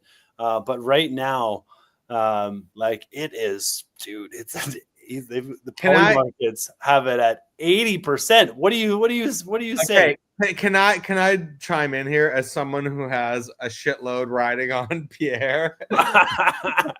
So I've been buying Pierre's on poly market since like 20%, between 20 and 23%, and like obviously like the odds here that are represented are, you know, not great. So the one thing I will say, and obviously, you know, if you just back end some math here, you know, it becomes very obvious. Like these, like, yes, poly market is a good representation of like where people want to place their bets and like where they're putting, you know, their money where their mouth is. Market. Yeah, but so 2 caveats. One, this is not representative of the actual sentiment. This is representative of people in jurisdictions that can place bets on these things. 1, 2, the other thing is like it doesn't take a lot to actually skew these odds. And so if you put in a high 6-figure or low 7-figure bid in either direction, you could skew the odds pretty dramatically. So yeah, like if you put 1,000, you get 5,300. If you put 10,000, but then you put 100, okay, now we're at 4. But look, Kyle, 3. Kyle, look at how so you put in $1 million, right? Okay, so actually this is a great exercise. So if you put in $1 million, right? So you will jack up Pierre's odds to 61 cents. So you will jack it up by like roughly 40 and change cents right now. If you put $1 million. So I think I figured out what is going on here. Well, hold on, Brad, let me finish. Hold on real quick. 30 seconds. So what I'm trying to say here, and this is like a great illustration, it doesn't take a lot of money if you have money to blow on optics, aka this is like you're using it as a marketing expense, and not to like get all tinfoil hat, but if you want to, let's say you have some 2nd or 3rd degree away from you people that want to create the perception that you're in the lead, all you have to do is put $1 or $2 or $3 million into this, and suddenly you have a 50-60 point lead. And I'm not saying that that's what's happening, but I'm saying that that's a real possibility based on the numbers we could see on the screen. So if you I've seen, like that's the kind of common thing that everybody's been saying. I've been hearing that for weeks, and even I thought that. But then I thought about it differently the other day, and I think I realized what's really going on here. Because I was like, I saw these, and I started actually going out door knocking after I saw this, because I was like, I got to go see what people are saying at the doors, because these polls don't make sense to me. The poly market doesn't make sense to me. I want to go see what people are saying at the doors. So I went out door knocking, and I told this to Sonny earlier. I actually, over the last 3 weeks, I've gone out door knocking with both the Liberals and the Conservatives, because I wanted to hear what people were saying at the doors when I was representing with a Conservative, and when I was with a Liberal. What are people going to say? Because maybe somebody that wants to vote Liberal when there's a Conservative at the door is going to say, oh, I don't know if I'm going to vote. But I'll tell you, what I saw was not representative to the poly market or to the polls at all. And what I'm hearing from my connections out east, where it's a Liberal stronghold, exact same thing. It's like 30% of people to 40% of people are just completely checked out of the election. They have no idea. They don't want to vote. They don't want to participate. The other people, they are 60% supportive of Conservative enthusiastically. And the other 30 to 40% are split between Liberal and NDP or whatever, and PPC. But basically, like, it's like 60 to 70%, I believe, is the true number of people that when you ask them like at the door. And it was the same with the Liberal. So what I thought was like, okay, so obviously there's this idea that you can fund the perception and demoralize the support because of what happened with the Trump election. You get ahead of that. You use this, whatever resources you got overseas to get them. China can start, they're already manipulating the election. Central bankers are behind this. They have unlimited money in theory. But here's what I thought differently.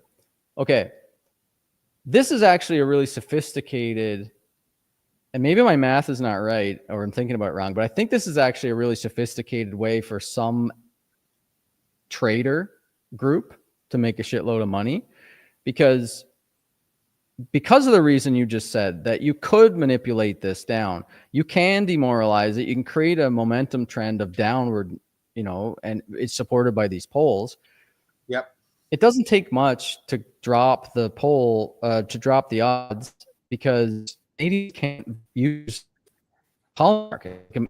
Areas can't use poly market. So people who are actually more in the know can't voice their opinion properly and purchase the right opinion because you can't register. That's and right. I even talked to Lynn Alden about the election recently, and I was like, are you paying attention to this?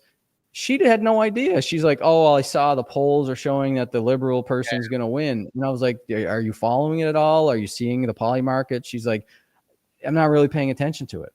So Americans aren't paying attention to it, and they just think the polls are right and that it looks like Pierre's not going to win. And the Canadians that are paying attention can't bet. So it's some Canadians can't bet. Well, hang on. So Ontario people can't register.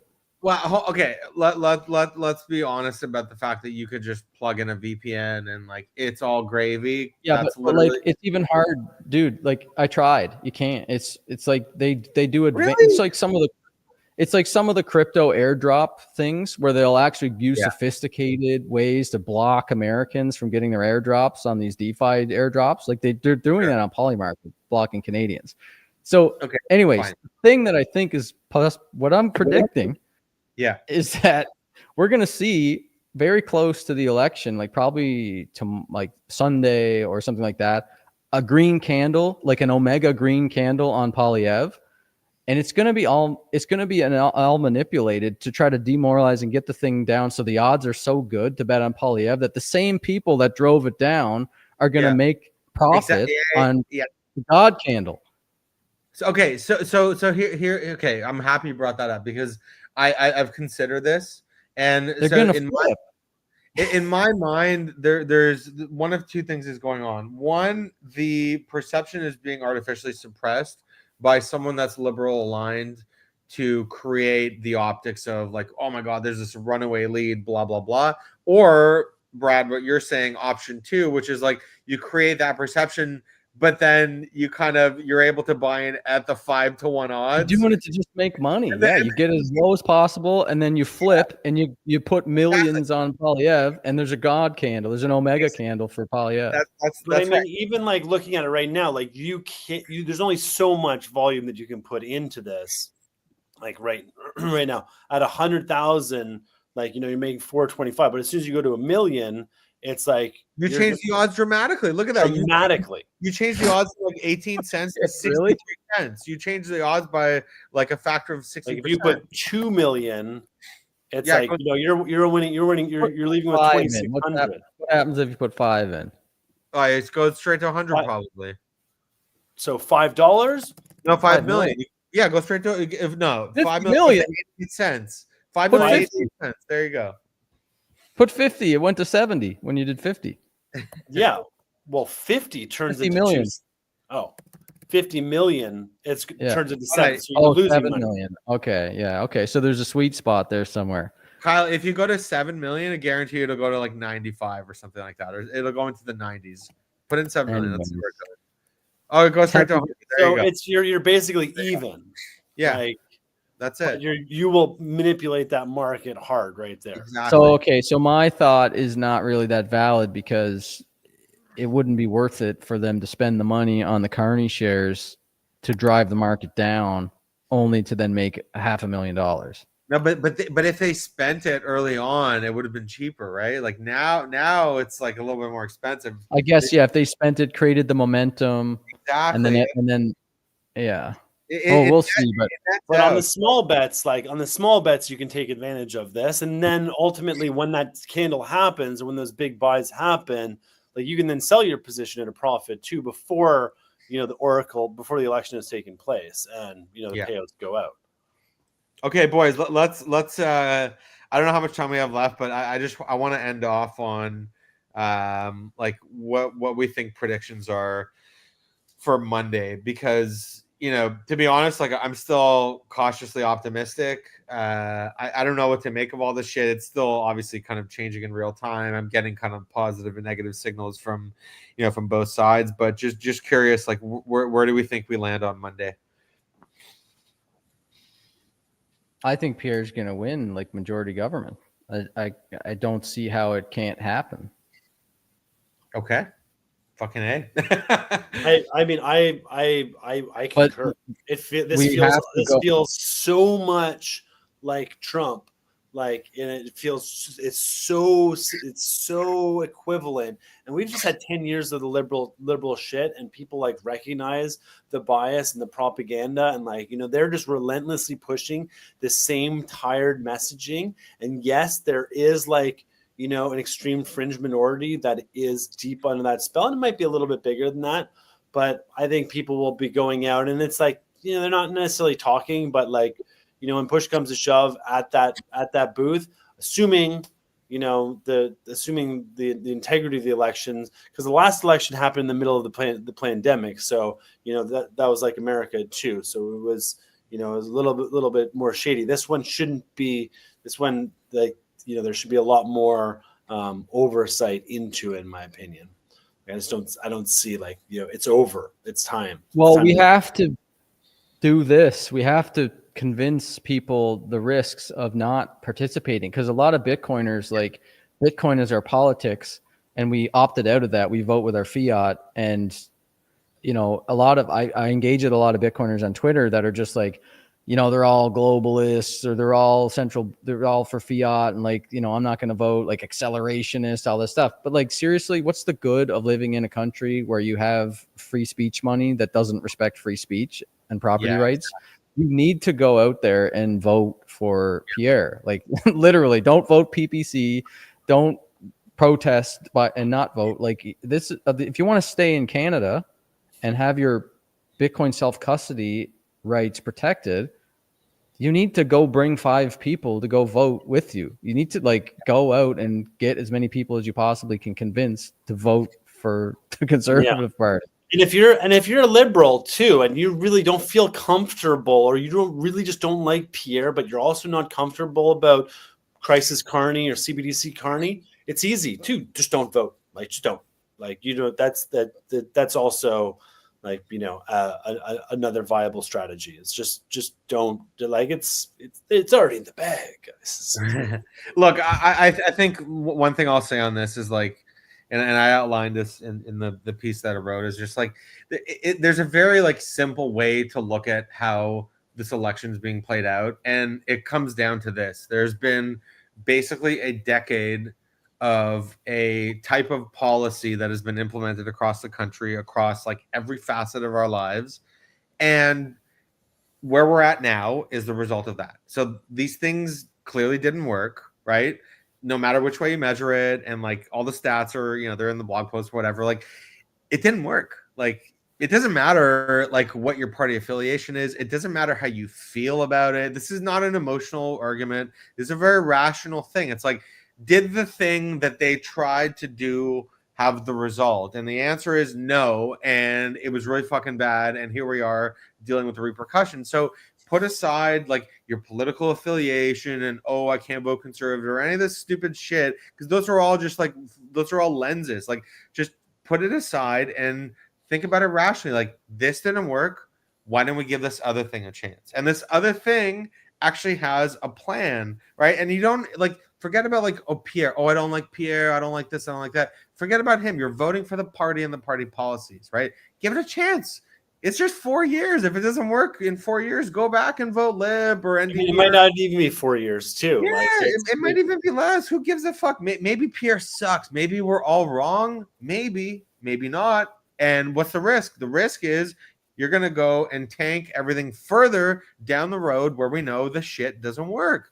So it's like, put aside your ego, put aside your affiliations and your identity, just try something else out. That's it. It's a very rational position. And this isn't this isn't tribal. This isn't like, come and be a conservative and like believe all the things we believe. It's not about that. It's about, let's try something else. That's all. That's literally all I've been trying to say. It's all I've been trying to tell people and friends of mine that are on the other side. Like, it's not about affiliation. Like, let's just try new ideas. Put the people and the identity aside. Like, let's try new shit. That's it. That's all I'm trying to say. Sonny, what do you think? Oh my God. Just taking it in. I'll tell you, Sonny. I vote me. I'm so tired of this. Like, I don't care about these people. I mean, I'll play along Pierre, but where was Pierre when we needed him? Man, when we were in Ottawa, when we were yelling, yeah, he finally came in, but too late. Why is he not talking about Bitcoin right now? In my view, I don't like it. Okay? He should be talking about Bitcoin. Why is Brad having to be the torch bearer? I want him talking about it. So the thing I said before, the thing I said before, yeah, and I've, how do I say this without saying it? Just say it. Yeah, anyway, so how do I say this? Anyways, look, I'm close to a lot of the people that got Trump orange pilled, right? And so Pierre is actively trying to distance himself from these types of people, which you understand I'm in the camp why, though, okay? Right, Simon? Yeah, sure. But I'm gonna say my piece. I'm just saying, hey, look, okay, Pierre. Yeah, if I had a choice of gun to my head between these two, for sure. But Steelman. But my antennas, my spidey senses are tingling a little bit. Like, meaning I'm not happy with either. And here's the thing. I was telling you this morning on our interview, Brad, is like, what's going on? Why is Trump like, hey, I want this Carney guy to win? There's 4D chess going on here, brother. There's something far greater than just the few pieces, the pawns that we're looking at. Canada, I love Canada. I'm Canadian. I was born in Edmonton, Alberta, right? I love PP.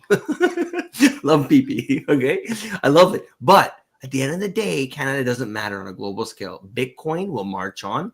The fact that the United States has now leaped from being completely lost to now completely found in less than a year, bro, I got my popcorn out. I'm here for it. And I don't even like convincing people, okay? I don't like being convinced. Who are you to try and convince me? I'm not going to try to convince other people. I will tell people that I am a Bitcoiner through and through. This PP guy seems to be saying the right thing. He's very well spoken. He dresses well. He's a fellow Albertan. I like him, okay? So people go vote for him. But what I'm trying to say is vote for Bitcoin, right? And here's the thing. If you vote for Bitcoin, I've been in Bitcoin for 13 years. In Bitcoin, you need a backup plan. You need a backup of a backup. You need a backup of a backup. So your mind kind of goes towards, well, what if shit hits the fan? And what if this corny guy does win? Hey, if he wins and you're Bitcoining, yes, life's going to be difficult. Yes, free speech, blah, blah, blah, blah, blah.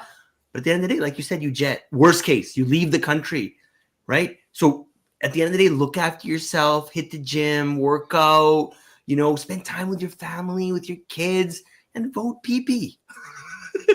Empty.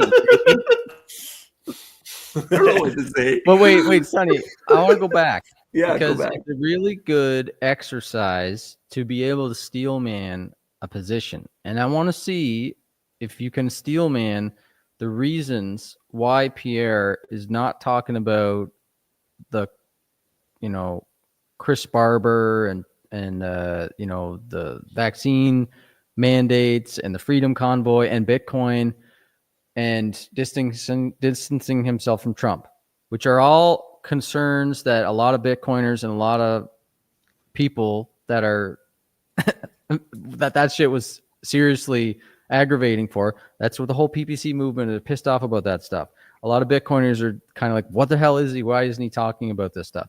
Can you steel man it? Why he would not be doing that? Oh, I totally get it. Because he's scared. He's scared of losing. That's my problem with it. That's my problem with it. Is he's telling people what they want to hear versus standing up based on principle. Oh, you mean you want to play the other side of it? Yeah. No. Are you for that? Of course. Oh, well. Are you for Pierre? He's saying that he's afraid is not steel manning. That's like. Well, isn't he afraid to lose? Isn't that his main reason?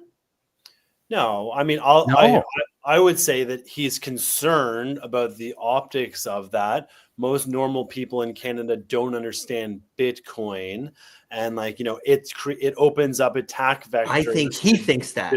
I don't know if that's true anymore. And the people around him and the party people around him as well. Exactly, and that's my problem with it. Is what I'm trying to say is that come from a principles perspective. Look, if you have a gun to your head and you got two guys, obviously Pierre's going to lead to a much better world, right? Obviously. But what I'm trying to say is that I still feel that there's a giant void in Canada, and I would much rather be backing guys like Brad than someone who comes a little bit late to the party. Oh, now people don't like vaccines. Okay, let's get on this bandwagon. Oh, now people like Bitcoin. Oh, now they don't like Bitcoin. Let's stop talking about it. I just cannot deal with the unprincipled kind of piece of it. But I vote for PP. All right, Brad, give us the steel man. Can I steel man it? Yeah, because this is an important thing for people to understand, and especially people like yourself, Sonny, that are in the position that you are rightfully upset that he's not championing these issues, which makes you think he's operating from a place of fear, or he really doesn't get it and he's not on our side, or he just cares about his pension, or whatever the things are. He's not strong enough. He's not a strong enough leader to stand up for the things that really matter. Like, he can say he's for free speech and he can make a Bitcoin transaction, but if he gets in power, who's to say he's not going to flip the script and use the Emergencies Act and all this shit? Valid. But I've watched so many clips of Pierre that I've spoken to people in a circle, not a lot, but like enough. I've gone to the rallies, I've gone to the Sat Street private event, and I got to speak to his bodyguard and his campaign guy, and I spoke to his policy manager. I spoke to just random. I've consumed a lot of Pierre content, and what I've come to realize is that Pierre is really passionate about the idea of Canada and the tradition of the Prime Minister's role in the idea of Canada, and he feels he's met with so many people across the country over the last 2 years, and he understands the struggles of the average person who are struggling to put food on the table. They're working 3 or 4 jobs. They're getting their cars stolen. Police officers are frustrated with these crime bills. There's fentanyl overdoses all over there's a lot more serious things going on in the country. And I feel like he's playing a game theory situation here where he's going to have the most amount of impact positively on the most amount of people, the most amount of Canadians by winning the election. And he has to prioritize his role as the Prime Minister and represent the people that he believes are like going back to the Magna Carta. He talks about this in his speeches impromptu about the green carpet at the House of Commons represents the fields where the peasants sort of rose up and demanded rights from the elite class, and he wants to represent that spirit of like what it means to be the king's representative in the colony of Canada, however you want to phrase it. But like he's a lifetime politician, is he? Yes. He's been in politics for like 20 years, and he's a monetary historian. He understands sound money. You hear him speak off the cuff for like 20, 30 minutes, no notes. He's very intelligent. Perfect history of a recap of the history of money, the importance of sound money, the problems with inflationary spending, the increase in the wealth gap. And I feel like the weight of the responsibility of the prime ministership to him, he's sacrificing his personal things he cares deeply about, which is the vaccine shit, the freedom convoy, Bitcoin, maybe whatever it is, to have the best chance of winning the election, to protect free speech, property rights, bring us back to a form of sound money, and have a strong dollar so that people can actually afford to live. And while we are out there evangelizing Bitcoin, which is the best choice, it's a much better choice for people, he is not one of us. He's going to be the prime minister of Canada. But that's okay. But that's okay. All we need. That's all we need. We just need a guy to protect free speech, property rights, and sound money, and we can do the rest. And I feel like I'm willing to take that trade-off with him because once he's in, there's not going to be vaccine mandates. We can use Bitcoin. We can have self-custody. If Carney's in, there's going to be Emergencies Act 2.0. There's going to be, it's going to be bad. And Poilievre's not going to be the perfect guy for us, advocating all of the things we want him to say and saying everything perfectly, but he's the guy to protect our ability to do the things we want to do and to keep passionately advocating that people choose Bitcoin. So sorry. I was going to say, you asked me for my prediction, right? So just to be clear on that note, my vote's for PP, but my PMP is Pierre Marcel Poilievre Pimp. Okay, sure. The Albertan. My vote's for him.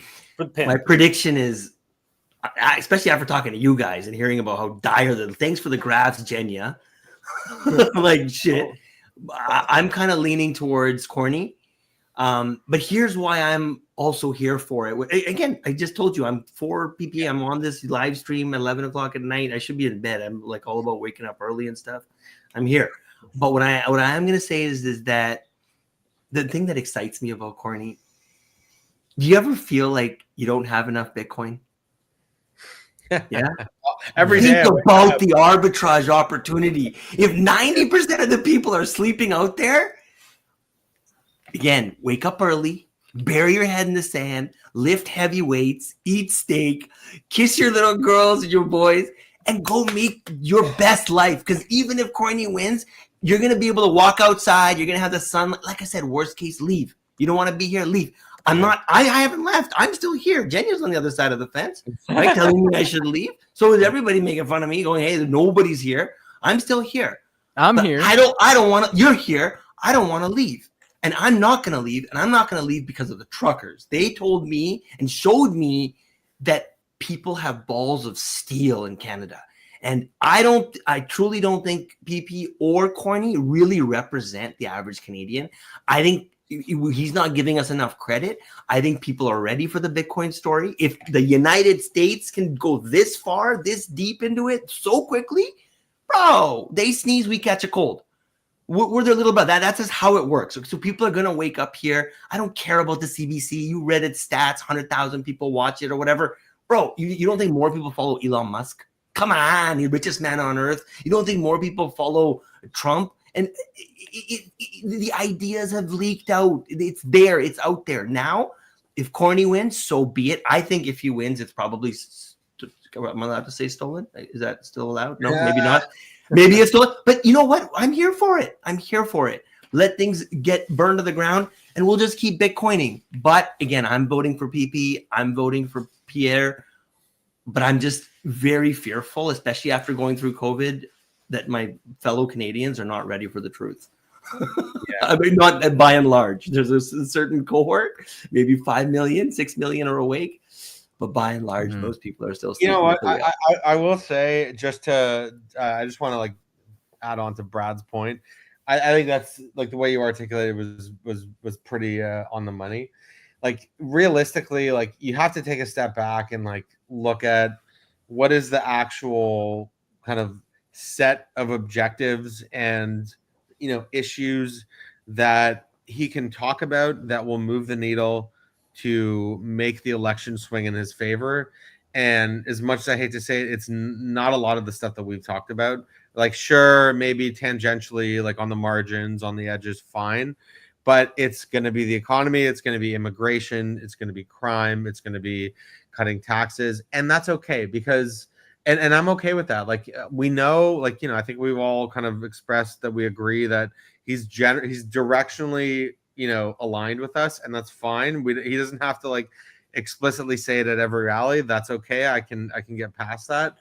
But if he gets the major things right, then all this other stuff falls into place. And that's more where like I'm coming from, where like it's fine if he's not banging the Bitcoin drum at every rally, because frankly, like even if we have like 4 million Bitcoiners in the country, like he's not trying to win votes from those people. Like those people are already either voting for him or are somewhat aligned. Like he's trying to get votes from the people that are like a little bit more center or on the lib side, where he's trying to convince them to come over here. And that's okay. And this is just like pure political strategy 101, right? And that's fine. And I can live with that, right?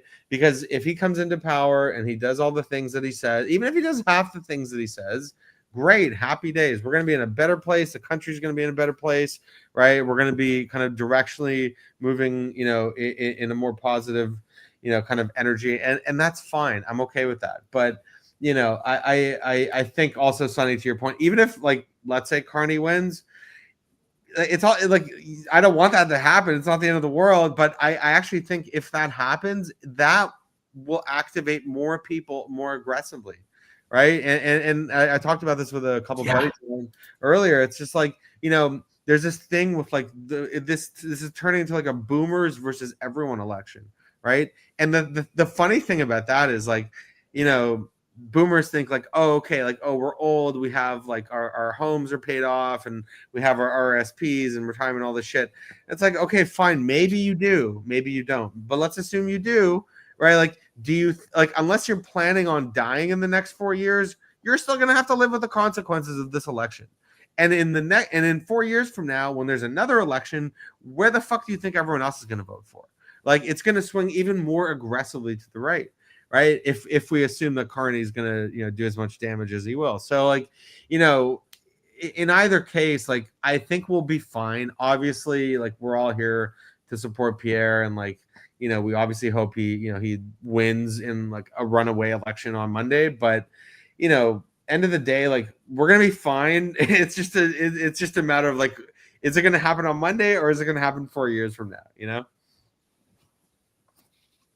Yeah, and just to there's so many fucking awesome awakened boomers out there. Like, I know it's a constant kind of like attack on it, but it's like I love my mother so much, but oh, that PP, like it's just there's different people. Some people are deep on the spell, got like 7 of those jabs, and are in the class. Just the age generational definement is not fair.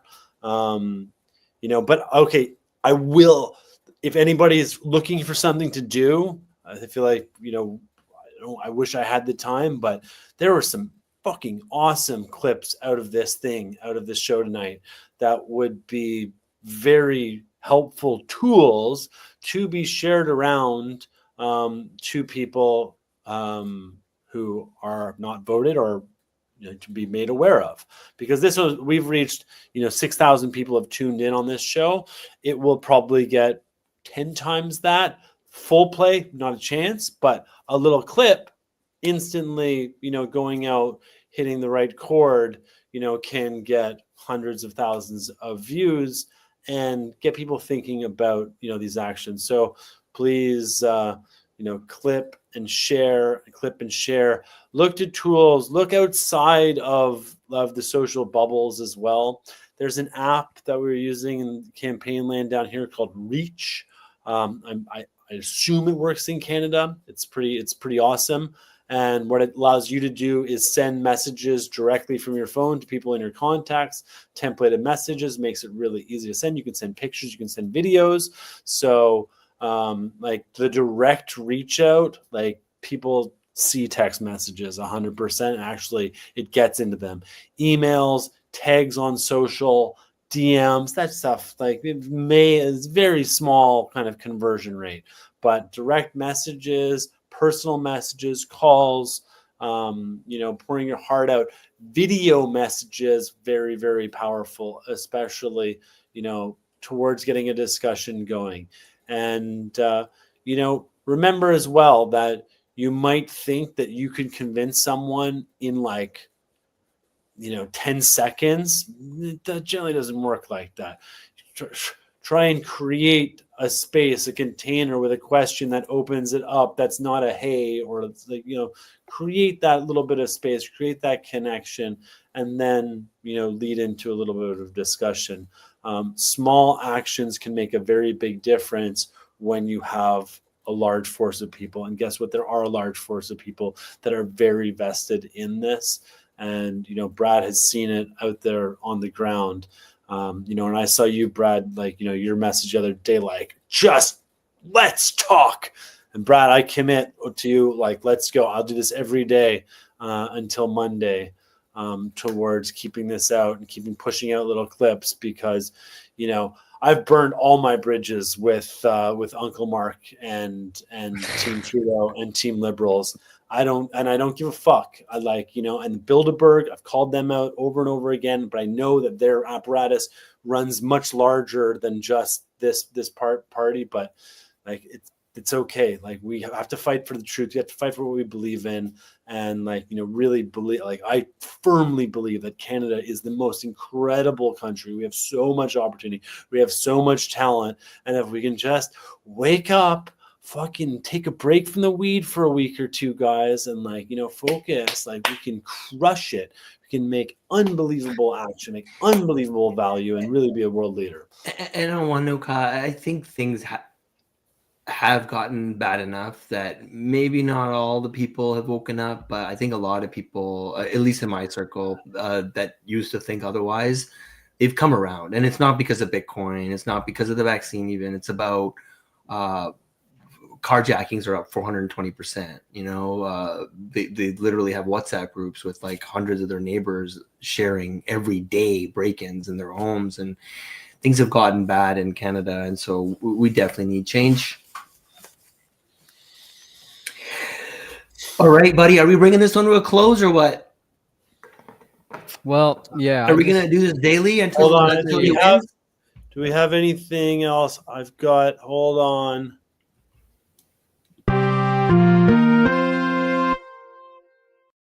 Breaking news, folks. That's good. You should have done that at the beginning. Yeah.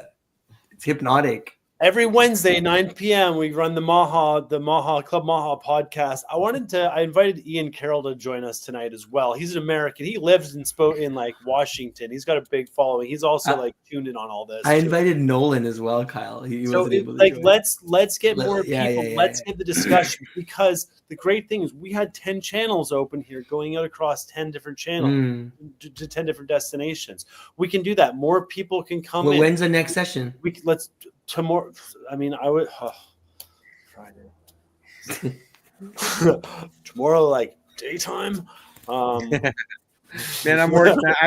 I work too, man. 24/7. Yeah, maybe at nighttime, maybe Saturday. Yeah. Let's figure something out. I'm down. Yeah, let's try and get 10 people on here. Well, I mean, it doesn't even necessarily be 10, but yes, let's 20 then. Fine.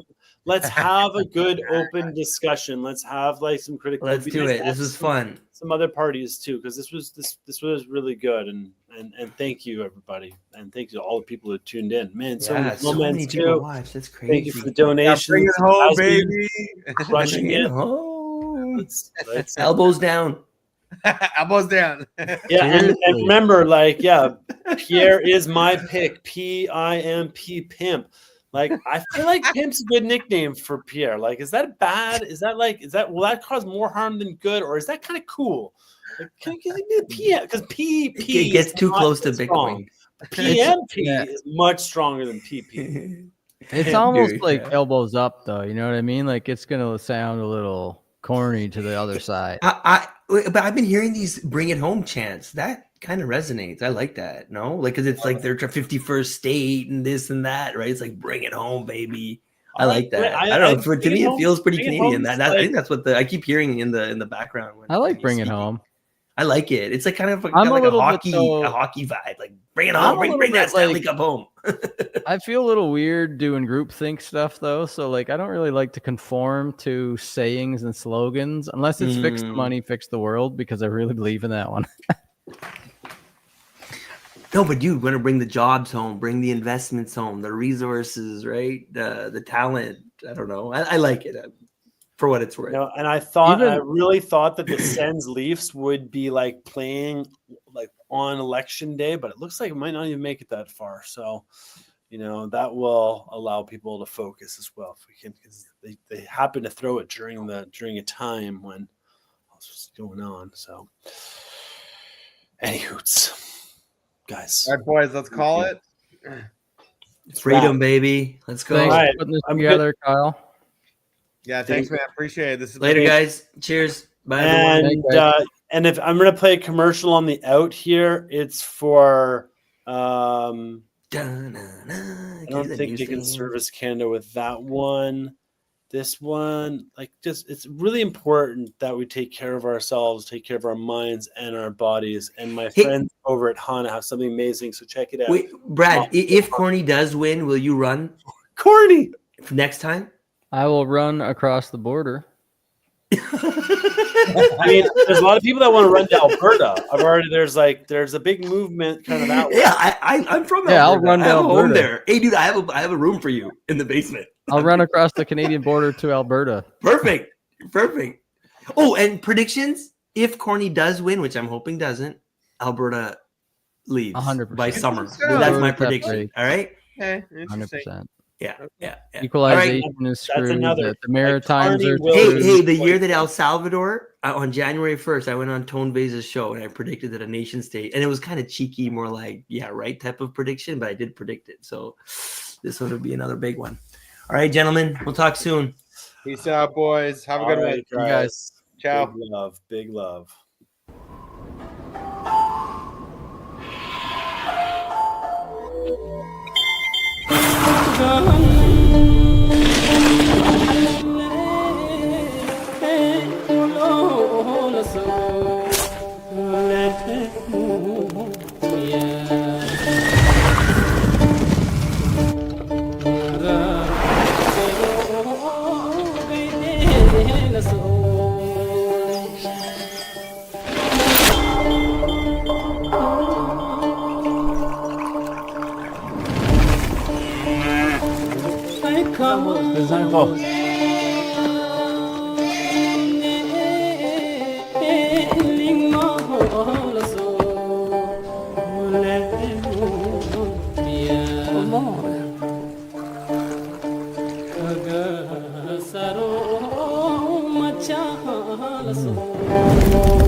Hana, adapting ancient traditions into remedies for modern living. Peace, everybody. Let's go. Let's grow.